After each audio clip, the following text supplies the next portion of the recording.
ഈ first chapter പഠിച്ചു, അടിപൊളിയായിട്ട് പഠിച്ചു. സെക്കൻഡ് ചാപ്റ്റർ പ്രധാനപ്പെട്ട പോർഷനാണ്. ക്ലാസ് ഇപ്പൊ പറഞ്ഞിട്ടുണ്ട്.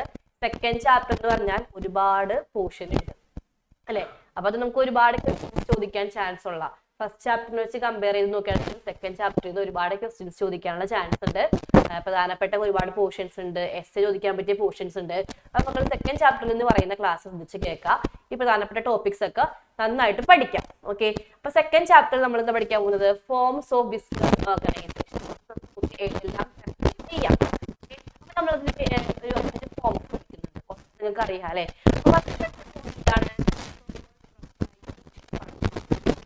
എന്താണ് സോൾ പ്രൊപ്രൈറ്റർഷിപ്പ് എന്ന് പറയുന്നത്? ഒരാൾ ഒറ്റയ്ക്ക് നടത്തുന്ന ബിസിനസ്, എല്ലാ കാര്യങ്ങളും മാനേജ് ചെയ്യും, അയാളെന്റെ ബിസിനസ് കണ്ടിന്യൂ, അയാളെ പ്രൊഡക്റ്റ് വിൽക്കും. അപ്പോ ഒരു വ്യക്തി ഒറ്റയ്ക്ക് എല്ലാ കാര്യങ്ങളും മാനേജ് ചെയ്ത് ബിസിനസ് റൺ ചെയ്ത് കൊണ്ടുപോകുകയാണെങ്കിൽ എന്താ പറയാ? സോൾ പ്രൊപ്രൈറ്റർഷിപ്പ് എന്ന് പറയാം അല്ലെ. ഇയാൾ എന്താ പറയാ? സോൾ പ്രൊപ്രൈറ്റർഷിപ്പ് നടത്തുന്ന വ്യക്തി എന്താ പറയാ? സോൾ ട്രേഡർ അല്ലെങ്കിൽ സോൾ പ്രൊപ്രൈറ്റർ എന്ന് പറയും. അപ്പോ business concern own managed by single person ആണെങ്കിൽ അത് സോൾ പ്രൊപ്രൈറ്റർഷിപ്പ് ആണ്. ഈ വ്യക്തി എന്താ വിളിക്കുക? സോൾ ട്രേഡർന്നോ സോൾ പ്രൊപ്രൈറ്റർന്നോ വിളിക്കുക കേട്ടോ. അപ്പൊ നിങ്ങളത് ക്ലിയർ ആയിട്ട് നോട്ട് ചെയ്യുക. ഇനി നമ്മൾ പഠിക്കാൻ പോകുന്നത് എന്താണ്? ഇതിന്റെ ഫീച്ചേഴ്സ് ആണ്. ഇതൊക്കെ നിങ്ങൾ പഠിച്ചിരിക്കുക. ഈ പറഞ്ഞ സോൾ പ്രൊപ്രൈറ്റർഷിപ്പ് എസ്സേ ചോദിക്കാൻ പറ്റിയ പോർഷനാണ്. നമ്മൾ ഓൾറെഡി പഠിച്ചിട്ടുണ്ട്. നമുക്ക് ഈസി ആയിട്ട് സ്റ്റാർട്ട് ചെയ്യാം, ഈസി ആയിട്ട് ക്ലോസ് ചെയ്യാം. അധികം റെസ്പോൺസിബിലിറ്റി, അധികം അവിടെ വരുന്നില്ല. ലീഗലായിട്ടൊരു ഫോർമാലിറ്റീസ് അവിടെ ഇല്ല. നമ്മുടെ ഓണർ അല്ലെ, നമ്മുടെ സോൾ ട്രേഡർക്ക് താല്പര്യം ഉണ്ടെങ്കിൽ ഇത് സ്റ്റാർട്ട് ചെയ്യാം, ആവശ്യമെങ്കിൽ ക്ലോസ് ചെയ്യാം അല്ലെ. നെക്സ്റ്റ് എന്താണ്? കൺട്രോള്. ഇവിടെ ഈ സോൾ ട്രേഡർ ആയിരിക്കും ഈ സോൾ പ്രൊപ്രൈറ്റർഷിപ്പിൽ എല്ലാ ഡിസിഷൻസും എടുക്കുന്നതും ബിസിനസ് കൺട്രോൾ ചെയ്യുന്നത്. അപ്പോൾ controlling by the sole trader എന്താണ്? അയാൾ എന്താണ് എല്ലാ കാര്യങ്ങളും കൺട്രോൾ ചെയ്യുന്നു, വേറെ ആരും കൺട്രോൾ ചെയ്യാൻ വരുന്നില്ല. അടുത്തെന്താണ്? No separate entity. ഇവിടെ എന്താണ്? ഈ സോൾ ട്രേഡറും ബിസിനസ്സും തമ്മിലൊരു സെപ്പറേഷൻ ഇല്ല, രണ്ടും ഒരുമിച്ചാണ്. ക്ലിയർ ആയില്ലേ? ഇനി ലയബിലിറ്റി എന്ന് പറയുന്ന പോയിന്റ് നിങ്ങൾ ക്ലിയർ ആയിട്ട് പഠിച്ചു വെക്കുക. ഒരു സോൾ പ്രൊപ്രൈറ്റർഷിപ്പില് അയാളുടെ ലയബിലിറ്റി, സോൾ പ്രൊപ്രൈറ്ററുടെ അല്ലെങ്കിൽ സോൾ ട്രേഡറുടെ ലയബിലിറ്റി എന്ന് പറയുന്നത് എന്താണ് മക്കളെ? അൺലിമിറ്റഡ് ആണ്. അവിടെ ഒരു മാറ്റവും ഇല്ല. ക്ലിയർ ആയില്ലേ? അത് ക്ലിയർ ആയിട്ട് പഠിക്കാം കേട്ടോ. നെക്സ്റ്റ് എന്താണ്? ഈ പറഞ്ഞ വ്യക്തി തന്നെയാണ് എല്ലാ റിസ്ക്കും എല്ലാ പ്രോഫിറ്റും എടുക്കുന്നത്. അടുത്ത എന്താ പറഞ്ഞത്? Lack of business continuity. ഇങ്ങനത്തെ ബിസിനസിന്റെ കണ്ടിന്യൂറ്റി ഉണ്ടോ? ഇപ്പൊ ഞാനൊരു ബിസിനസ് നടത്തിക്കൊണ്ട് പോകാണ് സോൾ ട്രേഡർ ആയിട്ട്, ഞാൻ മരിച്ചു പെട്ടെന്ന് സംഭവിക്കും, ഈ ബിസിനസ് അവിടെ സ്റ്റോപ്പ് ചെയ്യേണ്ടി വരില്ലേ? അപ്പൊ നമ്മുടെ സോൾ പ്രൊപ്രൈറ്റർഷിപ്പില് സോൾ ട്രേഡർ മരിച്ചിട്ടുണ്ടെങ്കിലും സംഭവിക്കും, അല്ലെങ്കിൽ അയാൾക്ക് എന്തെങ്കിലും ഇൻസാനിറ്റി, അയാൾക്ക് മന്ദബുദ്ധി ആയിപ്പോയി, ഭ്രാന്തി പിടിക്കുക, അല്ലെങ്കിൽ പാപ്പറായി പോകാം, ഇൻസോൾവെന്റ് ആയി പോകാം. ഇങ്ങനത്തെ കേസിലെല്ലാം നമ്മൾ എന്ത് ചെയ്യേണ്ടി വരും? ബിസിനസ് ക്ലോസ് ചെയ്യേണ്ടി വരും. അപ്പൊ ഇതൊക്കെയാണ് അതിന്റെ ഫീച്ചേഴ്സ്. ഈ ഫീച്ചേഴ്സ് നിങ്ങൾ എന്ത് ചെയ്യാം? കറക്റ്റ് ആയിട്ട് ഫീച്ചേഴ്സിന്റെ പോയിന്റ്സ്, 5 പോയിന്റ്സ് ഒക്കെ പഠിച്ചു വെക്കുക. ഇനി മെറിറ്റും ഡിമെറിറ്റും വരുന്നുണ്ട്. ഇപ്പൊ ഇത് പറയുകയാണെങ്കിൽ ഫസ്റ്റ് ഫീച്ചറിൽ തന്നെ എന്താ പറയാ? മെറിറ്റും ഡിമെറിറ്റും പറയാം. അപ്പോൾ ഈ ഫീച്ചർ തന്നെ ഡിമെറിറ്റും മെറിറ്റും വരുന്നുണ്ട്. മെറിറ്റ് പറയുകയാണെങ്കിൽ നമ്മൾ ഓൾറെഡി പറഞ്ഞു, ഫോർമേഷനും ക്ലോഷറും ഈസിയാണ് അല്ലെ. അപ്പൊ നമുക്ക് എന്ത് പറയാ? ഒരു സോൾ പ്രൊപ്രൈറ്റർഷിപ്പ് നമുക്ക് ഈസി ആയിട്ട് സ്റ്റാർട്ട് ചെയ്യാം, ഈസി ആയിട്ട് ക്ലോസ് ചെയ്യാം. ഈ എന്താണ്? Controlled by himself. കൺട്രോൾ ചെയ്യുന്നത് സോൾ ട്രേഡർ ആണ് അല്ലെ. അപ്പൊ ഡിസിഷൻസ് ഒക്കെ കുറച്ചും കൂടി ഫാസ്റ്റ് ആയിട്ട് എടുക്കാൻ പറ്റും. ഇനി എന്താ പറഞ്ഞത്? സോൾ പ്രൊപ്രൈറ്റർ ഒക്കെ എന്ത് കിട്ടും? എല്ലാ റിസ്ക്കും പ്രോഫിറ്റ് കിട്ടും. അപ്പൊ റിസ്ക് ആർക്കാണ്? റിസ്ക്കും പ്രോഫിറ്റും ഇയാൾക്കായതുകൊണ്ട് ഉണ്ടാക്കുന്ന ലാഭമെല്ലാം ഇയാൾക്ക് കിട്ടും. ഡയറക്റ്റ് ഇൻസെന്റീവ് ആണ്, എല്ലാ ലാഭവും ഇയാൾക്കാണ് അല്ലെ. നെക്സ്റ്റ് എന്താ പറഞ്ഞത്? ഇയാളുടെ ബിസിനസ് കുറച്ചും കൂടി അടിപൊളി ആകാൻ സംഭവിക്കും. ഇയാൾക്കൊരു സെൻസ് ഓഫ് അക്കംപ്ലിഷ്മെന്റ്, ഞാൻ അത് നേടി എന്നുള്ളൊരു എന്താണ് കോൺഫിഡൻസ് തോന്നും, സെൽഫ് കോൺഫിഡൻസ് ഉണ്ടാകും. അപ്പൊ ഇതൊക്കെ വരുന്ന മെറിറ്റിൽ വരുന്ന പോയിന്റ്സ് ആണ്. ഫീച്ചർ തന്നെ നിങ്ങൾ മെറിറ്റ് പഠിക്കാൻ ശ്രമിക്കുക. ദെൻ നിങ്ങൾ കുറച്ച് ഡിമെറിറ്റ് പോയിന്റ്സ് പഠിച്ചു വെക്കണം. ഫസ്റ്റ് വരണമെങ്കിൽ നമ്മൾ ഓൾറെഡി പറഞ്ഞു, ഇതിന് എന്തില്ല? ഇതിന് കണ്ടിന്യൂറ്റി ഇല്ല, ലൈഫ് കുറവാണ്. കാരണം ഈ പറഞ്ഞ സോൾ ട്രേഡർ മരിച്ചു എന്ന് സംഭവിക്കും, ബിസിനസ് സ്റ്റോപ്പ് ചെയ്യേണ്ടി വരും. അതുപോലെ ലയബിലിറ്റി എന്ന് പറയുന്നത് എന്താണ്? അൺലിമിറ്റഡ് ആണ്, ബാധ്യത കുറച്ച് കൂടുതലാണ് അല്ലെ. അതായത് നമ്മൾ എന്ത് ലോസ് ഉണ്ടായാലും ഇയാളുടെ പേഴ്സണൽ ആയിട്ടുള്ള അസറ്റ് എടുത്തിട്ട് ലോസ് നിർത്തേണ്ടി വരും അല്ലെ. അപ്പൊ ലയബിലിറ്റി അൺലിമിറ്റഡ് ആണ്, അതൊരു പോരായ്മയാണ്. അടുത്ത ലിമിറ്റഡ് മാനേജറിയൽ എബിലിറ്റി, അതായത് എല്ലാ കാര്യങ്ങളും കൺട്രോൾ ചെയ്യുന്നത് ഇയാളാണ് അല്ലെ. ഡിസിഷൻ എടുക്കുന്നതും പ്രൊഡക്റ്റ് വിൽക്കുന്നതും എല്ലാം ഇയാളാണ്. അപ്പൊ എല്ലാ കാര്യങ്ങളും കൂടി മാനേജ് ചെയ്യുമ്പോൾ ഇയാൾക്ക് എന്താണ്? എവിടെയെങ്കിലൊക്കെ ഒരു പോരായ്മ വരാൻ ചാൻസ് ഉണ്ട്. അതിനാണ് എന്താ പറയാ? Limited managerial ability. ഈ അടുത്തതാണ് ലിമിറ്റഡ് ഫണ്ട് കുറവായിരിക്കും. കാരണം എന്താണ്? റിസോഴ്സസ് കുറവായിരിക്കും. ഇയാൾക്കെന്ന് പറയുമ്പോൾ ഒരാൾ ബിസിനസ് ചെയ്യുമ്പോൾ അയാളുടെ കയ്യിലുള്ള സേവിങ്സും അയാൾക്ക് മേടിക്കാൻ പറ്റുന്ന ബോറോയിങ്സും മാത്രമായിരിക്കും ഫണ്ടും അല്ലെ. അപ്പൊ അതിനൊരു പരിധിയില്ലേ. അപ്പൊ അതുകൊണ്ട് തന്നെ ഇങ്ങനത്തെ ബിസിനസിന്റെ റിസോഴ്സസ് എന്ന് പറഞ്ഞാൽ കുറവായിരിക്കും. അപ്പൊ നിങ്ങൾ എന്ത് ചെയ്യണം? ഫീച്ചറും മെറിറ്റും ലിമിറ്റേഷൻസും നന്നായിട്ട് പഠിക്കുക. മെയിൻ ആയിട്ട് ഫീച്ചർ പഠിക്കുക. ഫീച്ചറിൽ നിന്ന് തന്നെ ഡിമെറിറ്റും ലിമിറ്റേഷൻസും കണ്ടുപഠിക്കും. ഓക്കെ, അപ്പൊ then നമ്മൾ ഇനി ശ്രദ്ധിക്കുക. ഈ ഒരു ഫോം നിങ്ങൾക്ക് എങ്ങനെ വേണമെങ്കിലും ക്വസ്റ്റ്യൻ ചോദിക്കാം. ചിലപ്പോൾ ചോദിക്കും 1 man 1 boss. അതായത് ഒരാൾക്ക് ഒരു ബോസ് ഉള്ളൂ, അല്ലെങ്കിൽ ഒരാൾ തന്നെ നടത്തുന്ന ബിസിനസ് എന്താണ്, അല്ലെങ്കിൽ എല്ലാ കാര്യങ്ങളും ഒറ്റയ്ക്ക് നടത്തുന്ന ബിസിനസ് എന്താണെന്നൊക്കെ ചോദിക്കാൻ ചാൻസ് ഉണ്ട്. അപ്പോൾ ഈ ഒരു ക്വസ്റ്റ്യൻ നിങ്ങൾ ക്ലിയർ ആയിട്ട് പഠിച്ചു വെക്കുക. ഒരാള് ഒറ്റയ്ക്ക് നടത്തുന്ന ബിസിനസിനെ പറയുന്ന പേരാണ് സോൾ പ്രൊപ്പറേറ്ററിഷിപ്പ്. ക്ലിയർ ആയില്ലേ? ഓക്കെ, ദെൻ നമ്മൾ ഇനി പഠിക്കാൻ പോകുന്ന സെക്കൻഡ് ഫോം ആണ് ജോയിന്റ് ഹിന്ദു ഫാമിലി ബിസിനസ്. അപ്പൊ ഇതിൽ വരുന്ന ആ വ്യക്തികളുടെ പേരും അവരുടെ ലയബിലിറ്റിയും ക്ലിയർ ആയിട്ട് പഠിക്കുക. ഓൾറെഡി നമുക്കറിയാം ജോയിന്റ് അല്ലെങ്കിൽ HUF ചോദിക്കാം കേട്ടോ. അപ്പൊ നിങ്ങൾ ഷോർട്ട് ഫോം പഠിച്ചു വെക്കുക. HUF Hindu undivided family business ചോദിക്കാം. ജോയിന്റ് ഹിന്ദു ഫാമിലി ബിസിനസ് എന്നോ HUF Hindu undivided family business എന്നോ പറയുന്നത് എന്താണ്? നമ്മുടെ ഹിന്ദു ആക്ട് പ്രകാരമുള്ള ബിസിനസ് ആണ്. ഇവിടെ എന്താണ്? ഇവിടെ ഒരു ഫാമിലിയിലുള്ള ആളുകളാണ് എന്ത് ചെയ്യുക? ബിസിനസ് റൺ ചെയ്ത് കൊണ്ടുപോകാം. ഫാമിലി എന്ന് പറയുമ്പോൾ ഫാമിലിയിൽ ഏറ്റവും മുതിർന്ന ഒരു വ്യക്തി ഉണ്ടായിരിക്കും, ഏറ്റവും മുതിർന്ന മെയിൽ മെമ്പർ ഉണ്ടായിരിക്കും, എൽഡസ്റ്റ് മെയിൽ മെമ്പർ. അയാളാണ് എന്ത്? കർത്ത. ഓൾറെഡി അറിയാം. ഓക്കെ, അപ്പൊ കർത്തയുടെ ലയബിലിറ്റി എങ്ങനെയാണ്? അൺലിമിറ്റഡ്. കർത്തയാണ് ഏറ്റവും മൂത്ത വ്യക്തി, എൽഡസ്റ്റ് മെയിൽ മെമ്പർ ആണ്. ഈ മെയിൽ മെമ്പറിന്റെ ലയബിലിറ്റി എങ്ങനെയായിരിക്കും? അൺലിമിറ്റഡ്. കാരണം എന്താണ്? എല്ലാ കാര്യങ്ങളും കൺട്രോൾ ചെയ്യുന്നത് കർത്തയാണ്. ദെൻ എന്താണ്? ബാക്കി കുറെ മെമ്പേഴ്സ് ഉണ്ട്, അവരെ എന്താ പറയാ? കോ പാസ്റ്റേഴ്സ് എന്ന് പറയാം. ഓക്കെ, അവരുടെ ലയബിലിറ്റി എങ്ങനെയാണ്? ലിമിറ്റഡ് ആണ്.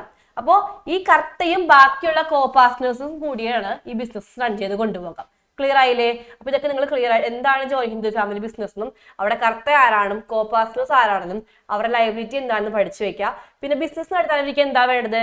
പരമ്പരാഗതമായ സ്വത്ത് വേണം അല്ലെ, ആൻസിസ്ട്രൽ പ്രോപ്പർട്ടി. അപ്പൊ എല്ലാവർക്കും അവകാശമുള്ള ആൻസിസ്ട്രൽ പ്രോപ്പർട്ടി വെച്ചിട്ടാണ് ഒരു ബിസിനസ് സ്റ്റാർട്ട് ചെയ്യുക. അതൊന്ന് പഠിച്ചു വെക്കുക. ഇനി പഠിക്കാൻ പോകുന്നത് ജോയിന്റ് ഹിന്ദു ഫാമിലി ബിസിനസിന്റെ ഫീച്ചേഴ്സ് ആണ്. ഫീച്ചേഴ്സിലേക്ക് വരുമ്പോൾ നമുക്കറിയാം joint Hindu family business start ചെയ്യണമെങ്കിൽ മിനിമം 2 വ്യക്തികൾ വേണം. അവരുടെ കയ്യിൽ എന്തെങ്കിലും പരമ്പരാഗതമായി കിട്ടിയിട്ടുള്ള സ്വത്ത് ആൻസിസ്ട്രൽ പ്രോപ്പർട്ടി വേണം. പിന്നീട് പഠിക്കുന്ന ഏറ്റവും പ്രധാനപ്പെട്ട പോയിന്റ് ആണ് വൺ വേർഡ് ചോദിക്കാൻ ചാൻസ് ഉണ്ട്, അല്ലെങ്കിൽ ഫിൽ ഇൻ ദി ബ്ലാങ്ക്സ് ചോദിക്കാൻ ചാൻസ് ഉണ്ട്. ലയബിലിറ്റി എന്ന് പറയുമ്പോൾ 2 ലയബിലിറ്റി വരുന്നുണ്ട്. മെമ്പേഴ്സ് ആയ കോ പാർട്ട്നേഴ്സിനും വരുന്നുണ്ട്. അതുപോലെ ബിസിനസ് മാനേജ് ചെയ്യുന്ന കർത്തയുടെ ലയബിലിറ്റിയും ഉണ്ട്. ഓക്കെ, മെമ്പേഴ്സ് ആയ കോ പാർട്ട്നേഴ്സിന്റെ ലയബിലിറ്റി ലിമിറ്റഡ് ആണ്, മാറിപ്പോകരുത് കേട്ടോ. ഇനി ബിസിനസ് മാനേജ് ചെയ്യുന്ന കർത്തയുടെ ലയബിലിറ്റിയോ അൺലിമിറ്റഡ് ആണ്. ക്ലിയർ ആയില്ലേ?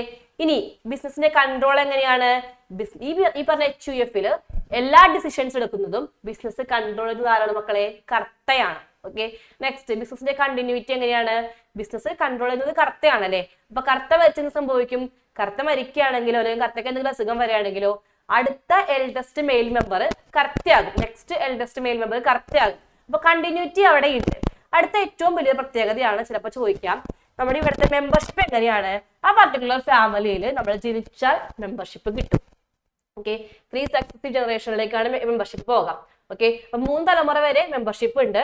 മെമ്പർഷിപ്പ് എന്ന് പറഞ്ഞാൽ ബൈ ബർത്ത് ആണ്. അപ്പൊ ചിലപ്പോൾ ചോദിക്കും ബൈ ബർത്തിൽ മെമ്പർഷിപ്പ് കൊടുക്കുന്ന ഫോം ഓഫ് ബിസിനസ് ഏതാണെന്ന് ചോദിക്കും. അപ്പൊ നമ്മൾ ആലോചിച്ച് നോക്കിയേ, ബൈ ബർത്തിൽ മെമ്പർഷിപ്പ് കിട്ടുക എവിടെയാണ്? നമ്മുടെ ഈ പറഞ്ഞ ജോയിന്റ് ഹിന്ദു ഫാമിലി ബിസിനസ്സിലാണ്. ക്ലിയർ ആയില്ലേ? അപ്പൊ മൈനർക്ക് വരെ ഇവിടെ മെമ്പർ ആകാനുള്ള ചാൻസ് ഉണ്ട്. ഓക്കെ, ഫീച്ചേഴ്സ് നിങ്ങൾ ക്ലിയർ ആയിട്ട് പഠിക്കാം. വരുന്ന മെറിറ്റും ഡിമെറിറ്റും കൂടി മക്കളൊന്ന് ശ്രദ്ധിച്ച് പഠിക്കണം. മെറിറ്റ് എന്ന് പറയുമ്പോൾ നമുക്കറിയാലോ കാര്യങ്ങൾ കൺട്രോൾ ചെയ്യുന്നത് കർത്തയാണ്. അപ്പൊ അവിടെ ഒരു എഫക്റ്റീവ് കൺട്രോൾ ഉണ്ടായിരിക്കും. പിന്നെ നമ്മൾ പറഞ്ഞു കണ്ടിന്യൂറ്റി ഉണ്ട്, കർത്ത മരിച്ചാലും അടുത്ത ആൾക്ക് കറക്റ്റായിട്ട് ബിസിനസ് കണ്ടിന്യൂ ചെയ്യാൻ പറ്റും. പിന്നെ എന്താണ് ഇവിടെ നമുക്ക് മെമ്പേഴ്സ് ആണ് കാര്യങ്ങളൊക്കെ നമ്മുടെ ഫാമിലി മെമ്പേഴ്സിന്റെ ബിസിനസ് ആണല്ലേ. അപ്പൊ ഇവിടെ റോയാലിറ്റിയും അതുപോലെ കോപ്പറേഷനൊക്കെ കുറച്ചും കൂടി കൂടുതലായിരിക്കും. അപ്പൊ ഇതൊക്കെയാണ് മെറിറ്റ് വരുന്ന പോയിന്റ്സ്. പിന്നെ കാര്യങ്ങളൊക്കെ കുറച്ചും കൂടി സീക്രട്ട് ആയിരിക്കും, എല്ലാ കാര്യങ്ങളും മെമ്പേഴ്സിന്റെ അടുത്ത് നിൽക്കും. അപ്പൊ നിങ്ങൾ അതിൽ വരുന്ന ഫീച്ചേഴ്സിൽ വരുന്ന മെറിറ്റുകൾ നിങ്ങൾ പഠിച്ചു വെക്കുക. then എന്താണ് ഡിമെറിറ്റും പഠിച്ചു വെക്കുക. ഡിമെറിറ്റ് എന്ന് പറയുമ്പോൾ നമുക്കറിയാലോ ഇവിടുത്തെ എന്താണ് റിസോഴ്സസ് എന്ന് പറഞ്ഞാൽ കുറവായിരിക്കും. കാരണം ഈ പറഞ്ഞ ഫാമിലിക്ക് എത്ര സ്വത്തുണ്ടോ അത്രയും മാത്രം എന്തുള്ളൂ നമുക്ക് റിസോഴ്സസ് ആയിട്ടുള്ളൂ. അപ്പോൾ റിസോഴ്സസ് കുറവായിരിക്കും. അതുപോലെ എന്താണ് ലയബിലിറ്റി, കർത്തയുടെ ലയബിലിറ്റി അൺലിമിറ്റഡ് ആണല്ലേ. ഒരു വ്യക്തിക്ക് മാത്രം ഭയങ്കരമായിട്ട് ലയബിലിറ്റി വരുമ്പോൾ അത് കുറച്ച് ബുദ്ധിമുട്ടാണ്. അപ്പൊ അത് അൺലിമിറ്റഡ് ലയബിലിറ്റി ഓഫ് കർത്ത ഒരു ഡിമെറിറ്റ് ആയിട്ട് ലിമിറ്റേഷൻ ആയിട്ട് നമുക്ക് പറയാം. അതുപോലെ കർത്ത കുറച്ചും കൂടി നിങ്ങൾക്ക് അറിയാലോ പ്രായമായ വ്യക്തിയല്ലേ, അയാളുടെ മാനേജ്മെന്റ് സ്കില്ലൊക്കെ കുറവായിരിക്കും. അപ്പൊ മാനേജ്മെന്റ് സ്കില്ല് കുറവായിരിക്കും. പിന്നെ നമുക്ക് പറയുകയാണെങ്കിൽ പറയാം കർത്ത ഒരുപാട് എഫേർട്ട് എടുക്കുന്നുണ്ട്, അയാൾ കാര്യങ്ങൾ മാനേജ് ചെയ്യുന്നു, എന്നിട്ടും അയാൾക്ക് എന്താണ് ലയബിലിറ്റി കൂടുതലാണ്, എന്നിട്ടും അയാൾക്ക് എന്തില്ല ഒരു എക്സ്ട്രാ പ്രോഫിറ്റ് ഇല്ല. അപ്പൊ അതിനെന്ത് പറയാം നമുക്ക് ലിമിറ്റേഷൻ ആയിട്ട് കർത്തയുടെ എഫേർട്ടും കർത്തക്ക് കിട്ടുന്ന ബെനിഫിറ്റും തമ്മിലൊരു മാച്ച് ഇല്ല എന്ന് നമുക്ക് എന്ത് പറയാം ഒരു ലിമിറ്റേഷൻ ആയിട്ട് പറയാം. അപ്പൊ നിങ്ങൾ അതിന്റെ ഡിമെറിറ്റും ലിമിറ്റേഷൻസും ഒരു 3 പോയിന്റ്സ് വെച്ചിട്ട് പഠിച്ചു വെക്കുക. ദെൻ നമ്മൾ ഈ ചാപ്റ്ററിൽ തന്നെ രണ്ടാമത്തെ ഇമ്പോർട്ടന്റ് പോർഷൻ, മൂന്നാമത്തെ ഫോം ആണ്, പക്ഷെ പ്രധാനപ്പെട്ട അടുത്ത പോർഷൻ ആണ്. ശ്രദ്ധിക്കുക, നമ്മൾ ഫസ്റ്റ് ചാപ്റ്ററിൽ സോൾ പ്രപ്പറേഷൻ പഠിച്ചു, ദെൻ നമ്മൾ ജോയിൻ ഹിന്ദു ഫാമിലി പഠിച്ചു. ഇനി പഠിക്കാൻ പോകുന്നത് പാർട്ട്ണർഷിപ്പ് ആണ്. ഇപ്പൊ നമ്മൾ പഠിച്ചതിൽ സോൾ പ്രപ്പറേറ്റർഷിപ്പും ഇനി പഠിക്കാൻ പോകുന്ന പാർട്ട്ണർഷിപ്പും വളരെ വളരെ ഇമ്പോർട്ടന്റ് ആണ്. ഓക്കെ, എസ്സേ ഒക്കെ ചോദിക്കാൻ ചാൻസ് ഉണ്ട്. അപ്പൊ പാർട്ട്ണർഷിപ്പ് എന്താ, പാർട്ട്ണർഷിപ്പ് ഡെഫിനിഷൻ ക്ലിയർ ആയിട്ട് പഠിച്ചു വെക്കുക. പാർട്ട്ണർഷിപ്പിന് ഒരു ആക്ട് ഉണ്ട്, 1932 ആണ് പാർട്ട്ണർഷിപ്പ് ആക്ട് പറയുന്നത്. അപ്പൊ ഇന്ത്യൻ പാർട്ട്ണർഷിപ്പ് ആക്ട് പ്രകാരം എന്താണ്, 2-3 പേര് ഒരുമിച്ച് കൂടി ചേർന്നിട്ട് ഒരു ബിസിനസ് ചെയ്യാൻ ആരംഭിക്കുന്നു, അവർ പ്രോഫിറ്റ് ഷെയർ ചെയ്യുന്നു, അവിടുത്തെ കാര്യങ്ങളൊക്കെ എല്ലാവരും കൂടി മാനേജ് ചെയ്ത് കൊണ്ടുപോകുന്നു, അല്ലെങ്കിൽ എല്ലാവർക്കും പകരം ഒരാൾ ബിസിനസ് റൺ ചെയ്യുന്നു, അതിനെയാണ് എന്ത് പറയാ പാർട്ട്ണർഷിപ്പ് എന്ന് പറയാം. ക്ലിയർ ആയില്ലേ? അപ്പോ പാർട്ട്ണർഷിപ്പ് ആക്ട് പ്രകാരം 2-3 വ്യക്തികൾ, 2-3 അതിൽ കൂടുതൽ വ്യക്തികൾ ബിസിനസ് ചെയ്ത് പ്രോഫിറ്റ് ഒക്കെ ഉണ്ടാക്കി അവർ ഒരുമിച്ച് അങ്ങോട്ട് പോകുന്നുണ്ടെങ്കിൽ അതിനെയാണ് എന്ത് പറയാ പാർട്ട്ണർഷിപ്പ് എന്ന് പറയാം. ആ ഡെഫിനിഷൻ മക്കളെ ക്ലിയർ ആയിട്ട് പഠിക്കാം കേട്ടോ. ഇനി നിങ്ങൾ പാർട്ട്ണർഷിപ്പിന്റെ ഫീച്ചറിലേക്കൊക്കെ പോകുന്നതിന് മുൻപ് പാർട്ട്ണർഷിപ്പ് എന്ന് പറയുമ്പോൾ അവിടെ എന്തുണ്ട്, 2 ടൈപ്പ് പാർട്ട്ണർഷിപ്പ് ഉണ്ട്. ടൈപ്സ് ഓഫ് പാർട്ട്ണർഷിപ്പ് നോക്കാം, എന്തൊക്കെയാണെന്ന് നോക്കാം. ടൈപ്സ് ഓഫ് പാർട്ട്ണർഷിപ്പിലേക്ക് വരുമ്പോൾ നമുക്ക് എന്താണ് പാർട്ട്ണർഷിപ്പ് നമ്മൾ 2 ക്ലാസിഫൈ ചെയ്യുന്നുണ്ട്. എന്തൊക്കെയാണെന്ന് നോക്കിയേ, ഓൺ ദ ബേസിസ് ഓഫ് ഡ്യൂറേഷനും on the basis of liability of partnership. Okay, അപ്പോൾ ഡ്യൂറേഷൻ എന്ന് പറയുമ്പോൾ നമ്മൾ പാർട്ട്ണർഷിപ്പിന്റെ കാലാവധി അനുസരിച്ച് പാർട്ട്ണർഷിപ്പിന് നമ്മൾ ക്ലാസിഫൈ ചെയ്യുന്നുണ്ട്. ലയബിലിറ്റി എന്ന് പറയുമ്പോൾ പാർട്ട്ണർഷിപ്പിൽ വരുന്ന പാർട്ട്നേഴ്സിന്റെ ലയബിലിറ്റി അനുസരിച്ച് നമ്മൾ പാർട്ട്ണർഷിപ്പിനെ ക്ലാസിഫൈ ചെയ്യുന്നുണ്ട്. ഡ്യൂറേഷൻ എന്ന് പറയുമ്പോൾ 2 ടൈപ്പ് പാർട്ട്ണർഷിപ്പ് ഉണ്ട്, പാർട്ട്ണർഷിപ്പ് അറ്റ് വില്ലും particular partnership. Partnership at will എന്ന് പറയുമ്പോൾ നമ്മളിപ്പോൾ ഒരു ബിസിനസ് സ്റ്റാർട്ട് ചെയ്ത് ഞാനും നിങ്ങളും കൂടി ഒരു പാർട്ട്ണർഷിപ്പ് തുടങ്ങി, നമ്മൾ അതിന്റെ എന്നാണ് ഈ പാർട്ട്ണർഷിപ്പ് അവസാനിപ്പിക്കുന്ന ഡേറ്റ് പ്രത്യേകം മെൻഷൻ ചെയ്തിട്ടില്ല, അല്ലെങ്കിൽ എത്ര നാൾ ഈ പാർട്ട്ണർഷിപ്പ് ഉണ്ടെന്ന് പ്രത്യേകം പറഞ്ഞിട്ടില്ല. നമുക്ക് ഇഷ്ടമുള്ള വരെ നമ്മൾ എന്ത് ചെയ്യും, ഈ പാർട്ട്ണർഷിപ്പ് മുന്നോട്ട് കൊണ്ടുപോകും. അപ്പൊ പാർട്ട്ണർഷിപ്പിന്റെ ഡ്യൂറേഷൻ കാലാവധി പറയാത്ത പാർട്ട്ണർഷിപ്പാണ് പാർട്ട്ണർഷിപ്പ് അറ്റ് വില്ല്. അപ്പൊ അങ്ങനെയാണെങ്കിൽ എന്തായിരിക്കും പർട്ടിക്കുലർ പാർട്ട്ണർഷിപ്പ്, നമ്മൾ പ്രത്യേകമായിട്ട് ഇത്ര കാലത്തേക്കാണ് പാർട്ട്ണർഷിപ്പ്, 1 വർഷത്തേക്ക്, അല്ലെങ്കിൽ നമ്മൾ ഈ പറഞ്ഞ റെയിനി സീസണിലേക്ക് വേണ്ടി മാത്രം, അല്ലെങ്കിൽ നമ്മുടെ പർപ്പസ് എന്താണോ, അല്ലെങ്കിൽ പാർട്ട്ണർഷിപ്പിന്റെ കാലാവധി എത്രയാണോ, ഇത് കൃത്യമായിട്ട് മെൻഷൻ ചെയ്യുന്ന പാർട്ട്ണർഷിപ്പിനെയാണ് എന്ത് പറയാ പർട്ടിക്കുലർ പാർട്ട്ണർഷിപ്പ്. ആ ഒരു പർട്ടിക്കുലർ ഇവന്റ് കഴിയുമ്പോൾ അതോടെ സ്റ്റോപ്പ് ആവും. ക്ലിയർ ആയില്ലേ? അപ്പോ പ്രത്യേകം ശ്രദ്ധിക്കുക, ഡ്യൂറേഷൻ പറയാത്തത് പാർട്ട്ണർഷിപ്പ് അറ്റ് വില്ലും, ഡ്യൂറേഷൻ കറക്റ്റ് ആയിട്ട് പറയുന്നത് പർട്ടിക്കുലർ പാർട്ട്ണർഷിപ്പ്.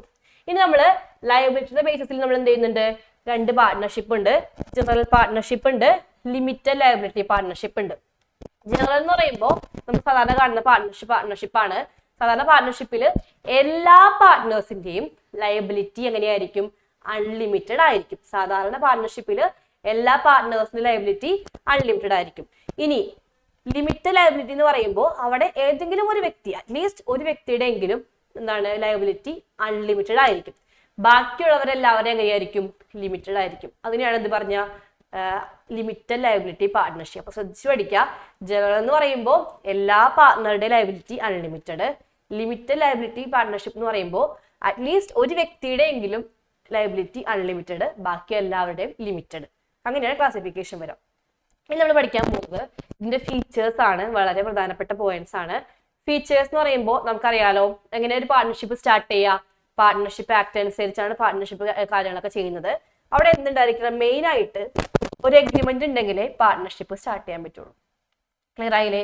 ഒരു എഗ്രിമെന്റ് ഉണ്ടെങ്കിലേ പാർട്ട്ണർഷിപ്പ് സ്റ്റാർട്ട് ചെയ്യാൻ പറ്റുള്ളൂ. ഇനി പാർട്ട്ണർഷിപ്പിന്റെ കൺട്രോളിങ്ങും ഡിസിഷൻസ് എങ്ങനെയാണ് എടുക്കുക, ഇപ്പൊ എത്ര പാർട്ട്നേഴ്സ് ഉണ്ടോ അവരൊക്കെ എന്താണ് മ്യൂച്വൽ കൺസെന്റ്, പരസ്പരം സഹകരിച്ച് ഒത്തൊരുമയോടെ ഡിസിഷൻസ് എടുക്കും. ക്ലിയർ ആയില്ലേ? റിസ്ക് എങ്ങനെയാ എടുക്കുക? ഇപ്പൊ എത്ര 10 പാർട്ണർ ഉണ്ടെങ്കിൽ 10 പേരും റിസ്ക് എടുക്കും, എല്ലാവർക്കും റിസ്ക് കറക്റ്റ് ആയിട്ട് ഷെയർ ചെയ്യും ഇല്ലേ? നെക്സ്റ്റ് എന്താണ് ലയബിലിറ്റി. എന്താ ലയബിലിറ്റിയിൽ പറയാ? എല്ലാ പാർട്ട്നേഴ്സിന്റെയും ലയബിലിറ്റി എങ്ങനെയാണ്? അൺലിമിറ്റഡ് ആയിരിക്കും. ക്ലിയർ ആയിട്ട് പഠിക്കുക. ഒരു പാർട്ട്ണർഷിപ്പിൽ എത്ര പാർട്ട്ണർ ഉണ്ടോ അവരുടെയൊക്കെ ലയബിലിറ്റി എങ്ങനെയാണ്? അൺലിമിറ്റഡ് ആയിരിക്കും. നെക്സ്റ്റ് അടുത്തത് എന്താണ്? കണ്ടിന്യൂറ്റി ആണ് കേട്ടോ. അതായത് ഇപ്പൊ നമ്മൾ ഒരു 10 പേര് ചേർന്ന് ഒരു പാർട്ട്ണർഷിപ്പ് സ്റ്റാർട്ട് ചെയ്തു, ഒരാൾ മരിച്ചു, നമ്മൾ എന്ത് ചെയ്യും? ഓൾറെഡി ഉള്ളൊരു പാർട്ട്ണർഷിപ്പ് നമ്മൾ എൻഡ് ചെയ്യും. എന്നിട്ട് നമ്മൾ എന്ത് ചെയ്യും? പുതിയ പാർട്ട്ണർഷിപ്പ് വേണമെങ്കിൽ സ്റ്റാർട്ട് ചെയ്യും. അപ്പോൾ ഒരു പാർട്ട്ണർ മരിച്ചാലോ റിട്ടയർ ആയാലോ ഇൻസെയിൻ മന്ദബുദ്ധി ആയാലോ അല്ലെങ്കിൽ ഇൻസോൾവെന്റ് പാപ്പരായാലോ നമ്മൾ എന്ത് ചെയ്യും? ഓൾറെഡി ഉള്ള പാർട്ട്ണർഷിപ്പ് എൻഡ് ചെയ്തിട്ട് നമ്മൾ പുതിയത് സ്റ്റാർട്ട് ചെയ്യും. വേണമെങ്കിൽ സ്റ്റാർട്ട് ചെയ്യാം, വേണമെങ്കിൽ സ്റ്റാർട്ട് ചെയ്യണ്ട കേട്ടോ. നെക്സ്റ്റ് എന്താണ്? മെമ്പർഷിപ്പ്. മെമ്പർഷിപ്പ് എന്ന് പറയുമ്പോൾ ഒരു പാർട്ട്ണർഷിപ്പിൽ മിനിമം 2 മെമ്പർ ഇല്ലാണ്ട് പറ്റില്ല. മാക്സിമം ചില ടെക്സ്റ്റ് ബുക്കിൽ 50 ആകാം, ചില ടെക്സ്റ്റ് ബുക്കിൽ 100 ആകാം. ക്ലിയർ ആയില്ലേ? അപ്പൊ നിങ്ങൾ ഏതെങ്കിലും ഒന്ന് പഠിച്ചു വെക്കാം. നിങ്ങളുടെ ടെക്സ്റ്റ് ബുക്കിൽ 50 ആണെങ്കിൽ 50 പഠിച്ചാൽ മതി, ടെക്സ്റ്റ് ബുക്കിൽ 100 ആണെങ്കിൽ 100 തന്നെ പഠിച്ചാൽ മതി. ക്ലിയർ ആയില്ലേ? അപ്പോൾ മിനിമം എത്രയാണ്? മിനിമം 2 വ്യക്തികൾ വേണം, മാക്സിമം 50 100 ആകാം. ക്ലിയർ ആയില്ലേ? യെസ്. അപ്പൊ ഇനി നമ്മൾ പഠിക്കാൻ പോകുന്നത് ഇതിന്റെ മെറിറ്റും ഡിമെറിറ്റിനെയും കുറിച്ചാണ്. മെറിറ്റും ഡിമെറിറ്റും നമുക്ക് ഇതിൽ തന്നെ ക്ലിയർ ആയിട്ട് പഠിക്കാൻ പറ്റും. അപ്പൊ മെറിറ്റും ഡിമെറിറ്റും നോക്കും ഫോർമേഷൻ കുറച്ചുകൂടി പാർട്ട്ണർഷിപ്പിന്റെ രജിസ്ട്രേഷൻ നിർബന്ധമില്ല, വേണമെങ്കിൽ നമുക്ക് രജിസ്റ്റർ ചെയ്യാം, വേണമെങ്കിൽ വേണ്ട. അപ്പൊ നമുക്ക് പാർട്ട്ണർഷിപ്പ് അനുസരിച്ച് ഒരു എഗ്രിമെന്റ് വെച്ചിട്ട് ഈസി ആയിട്ട് പാർട്ട്ണർഷിപ്പ് സ്റ്റാർട്ട് ചെയ്യാം. അതൊരു മെറിറ്റ് ആണ്. ഇനി എന്താണ്? നമ്മുടെ കയ്യിൽ ഒരുപാട് ഫണ്ട് കിട്ടും. കാരണം നമ്മൾ ഓൾറെഡി പറഞ്ഞു മെമ്പേഴ്സ് 50 100 ആകാം അല്ലെ? മെമ്പേഴ്സിന്റെ എണ്ണം കൂടുമ്പോൾ ഫണ്ട് കിട്ടും. അപ്പൊ മോർ ഫണ്ടിനുള്ള ചാൻസ് അവിടെ ഉണ്ട്, അതൊരു മെറിറ്റ് ആണ്. അടുത്തെന്താണ്? റിസ്ക് നമ്മൾ ഒറ്റക്ക് എടുക്കേണ്ട ആവശ്യമില്ല. അത് ആണെങ്കിൽ ഒറ്റയ്ക്ക് ഇവിടെ എങ്ങനെയാണ് റിസ്ക് ഒറ്റക്ക് എടുക്കേണ്ട ആവശ്യമുണ്ടോ? ഇല്ല. അപ്പൊ നോക്കിയേ, റിസ്ക് കുറവ്, എല്ലാവരും കൂടി എന്താണ് ഷെയർ ചെയ്യുന്നുണ്ട്. അപ്പോൾ റിസ്ക് ഷെയർ ചെയ്യുന്നത് ഒരു മെറിറ്റ് ആണ്. അടുത്ത എന്താ പറഞ്ഞിരിക്കുന്നത്? നമ്മൾ ഈ പറഞ്ഞ പോലെ എന്താണ്? ബാലൻസ്ഡ് ഡിസിഷൻ മേക്കിംഗ് ആണ്. ഡിസിഷൻസ് എടുക്കുന്നത് എങ്ങനെയാണ്? എല്ലാവരും കൂടി ഒരുമിച്ചാണ്. അപ്പൊ എല്ലാവരുടെയും തീരുമാനങ്ങൾ നമ്മൾ പരിഗണിക്കും, എന്നിട്ട് ഒരുമിച്ച് ഒരു നല്ല ഡിസിഷൻ എടുക്കും. മ്യൂച്വൽ ആയിട്ടുള്ള ഒരു കൺസെന്റ് വെച്ചിട്ട് എല്ലാവരുടെയും പരസ്പര സമ്മതത്തോടു കൂടി നമ്മൾ ഡിസിഷൻ ഓക്കെ. ഈസി ഫോർമേഷൻ, അതുപോലെ balanced decision making, risk share ചെയ്യപ്പെടുന്നുണ്ട്, ഒരുപാട് ഫണ്ട് ഉണ്ട്, ഇതൊക്കെ നമുക്ക് മെറിറ്റിൽ പറയാം. ഇനി ഡിമെറിറ്റിലേക്ക് വരുമ്പോൾ ഇതിന്റെ മെറിറ്റും ഡിമെറിറ്റും ക്ലിയർ ആയിട്ട് പഠിക്കണേ, പഠിക്കണം കേട്ടോ. ഡിമെറിറ്റിലേക്ക് വരുമ്പോൾ ഫസ്റ്റ് പറയാൻ പറ്റുന്നതാണ് ലയബിലിറ്റി അൺലിമിറ്റഡ് ആണ് അല്ലെ? എത്ര പാർട്ട്നേഴ്സ് ഉണ്ടോ ലയബിലിറ്റി അൺലിമിറ്റഡ് ആണ്, അതൊരു ലിമിറ്റേഷൻ ആണ്. ഇനി എന്താണ്? മെമ്പേഴ്സിന്റെ എണ്ണം കുറഞ്ഞാൽ സംഭവിക്കും, ഫണ്ടിന്റെ കുറയും അല്ലെ? മെമ്പേഴ്സിന്റെ എണ്ണത്തിൽ കുറവ് വരുമ്പോൾ മെമ്പേഴ്സിന്റെ എണ്ണത്തിൽ റെസ്ട്രിക്ഷൻ ഉള്ളത് കൊണ്ട് ഫണ്ട് കുറയാനുള്ള ചാൻസ്. നെക്സ്റ്റ് എന്താണ്? 2 3 വ്യക്തികൾ ബിസിനസ് ചെയ്യുമ്പോൾ എല്ലാവരുടെ അഭിപ്രായം വരും അല്ലെ? അപ്പൊ എവിടെയെങ്കിലൊക്കെ ചെറിയൊരു ക്രാഷ് വരാനുള്ള ചാൻസ് ഉണ്ട്. അപ്പോൾ കോൺഫ്ലിക്റ്റ് എന്താണ് കൂടുതലായിട്ടും ഇവിടെ ഉണ്ടാകാനുള്ള ചാൻസ് ഉണ്ട്. പരസ്പരം വാക്കുതർക്കങ്ങളോ സംഘർഷങ്ങളോ ഉണ്ടാവാനുള്ള ചാൻസ് ഉണ്ട്. ഇനി കണ്ടിന്യൂറ്റി പറയുമ്പോൾ ഒരു പാർട്ട്ണർ മരിച്ചിട്ടുണ്ടെങ്കിൽ നമ്മൾ ഓൾറെഡി ഉള്ള പാർട്ട്ണർഷിപ്പ് സ്റ്റോപ്പ് ചെയ്തിട്ട് വേണം അടുത്തത് സ്റ്റാർട്ട് ചെയ്യാൻ അല്ലെ? അപ്പൊ എന്താണ്? ഓൾറെഡി ഉള്ളതിന് ഒന്ന് എൻഡ് ചെയ്യിക്കേണ്ട അവസ്ഥ വരാറുണ്ട്. അപ്പൊ കണ്ടിന്യൂറ്റിയും കുറവാണ്. അപ്പൊ ഇതൊക്കെയാണ് എന്ത് വരാ? ലിമിറ്റേഷൻ ആയിട്ട് വരാ. ഫണ്ട് കുറവായിരിക്കും, അതുപോലെ ലയബിലിറ്റി കൂടുതലാണ്, കണ്ടിന്യൂറ്റി കുറവാണ്, ഇതൊക്കെയാണ് ലിമിറ്റേഷൻ ആയിട്ട് വരാം. അപ്പൊ നിങ്ങളൊന്ന് പഠിച്ചു വെക്കാം. ഓക്കെ. ദെൻ നമ്മൾ ഇനി പഠിക്കാൻ പോകുന്നത് വളരെ ഇമ്പോർട്ടന്റ് ആയ അടുത്ത ടോപ്പിക്കാണ് ടൈപ്സ് ഓഫ് പാർട്ട്നേഴ്സ്. 3 മാർക്കിന് ചോദിക്കാം, 1 വേർഡ് ചോദിക്കാം. അപ്പൊ നിങ്ങൾ ടൈപ്സ് ഓഫ് പാർട്ട്നേഴ്സ് ക്ലിയർ ആയിട്ട് പഠിച്ചു വെക്കാം. മൊത്തത്തിൽ നമുക്ക് ഒരു 6 ടൈപ്പ് പാർട്ട്ണർ ഉണ്ട്. ക്ലിയർ ആയില്ലേ? അതിൽ ഏറ്റവും പ്രധാനപ്പെട്ട പാർട്ട്നേഴ്സ് ആണ് ഈ 3 എണ്ണം. ഓക്കെ അല്ലേ? ഏതൊക്കെയാ 3 എണ്ണം? ആക്റ്റീവ് ഓർ വർക്കിംഗ് പാർട്ട്ണർ, 2 പേരുണ്ടെങ്കിൽ 2 പേരും പഠിച്ചോട്ടോ. ആക്റ്റീവ് ഓർ വർക്കിംഗ് പാർട്ട്ണർ ഉണ്ട്, സ്ലീപ്പിംഗ് ഓർ ഡോർമെന്റ് പാർട്ട്ണർ ഉണ്ട്, സീക്രട്ട് പാർട്ട്ണർ ഉണ്ട്.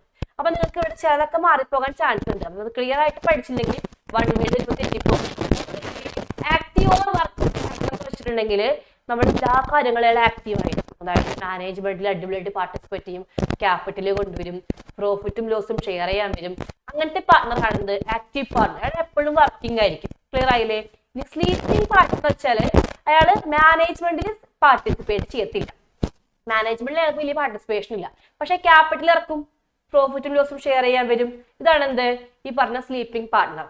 ഓക്കെ. ഇനി സീക്രട്ട് പാർട്ട്ണർ എന്ന് പറയുമ്പോൾ അയാൾ എന്താണ്? മാനേജ്മെന്റിൽ പാർട്ടിസിപ്പേറ്റ് ചെയ്യും, പക്ഷെ എന്താണ്?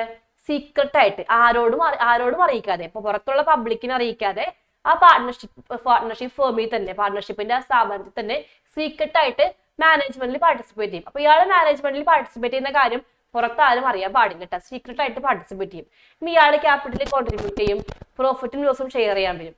ക്ലിയർ ആയില്ലേ? അപ്പോൾ ആക്റ്റീവായിട്ട് പാർട്ടിസിപ്പേറ്റ് ചെയ്യുന്ന വ്യക്തിയാണ് ആക്റ്റീവ് പാർട്ട്ണർ. മാനേജ്മെന്റിൽ പാർട്ടിസിപ്പേറ്റ് ചെയ്യാത്ത വ്യക്തി ആരാണ്? Sleeping partner. ഇനി മാനേജ്മെന്റിൽ സീക്രട്ട് ആയിട്ട് പാർട്ടിസിപ്പേറ്റ് ചെയ്യുക? Secret partner. ശ്രദ്ധിക്കുക, ഈ 3 പാർട്ട്ണറിന്റെയും ലയബിലിറ്റി അൺലിമിറ്റഡ് ആയിരിക്കും. അപ്പൊ അതും കൂടി നിങ്ങൾ ചേർത്ത് തരണം കേട്ടോ. ആക്റ്റീവ് പാർട്ട്ണർ ലയബിലിറ്റി അൺലിമിറ്റഡ് ആണ്, സ്ലീപ്പിംഗിന്റെ അൺലിമിറ്റഡ് ആണ്, സീക്രട്ടിന്റെയും അൺലിമിറ്റഡ് ആണ്. അപ്പൊ നിങ്ങൾ അത് 3 കൂടി ചേർത്ത് എഴുതണം. ഇനി അടുത്ത കാറ്റഗറി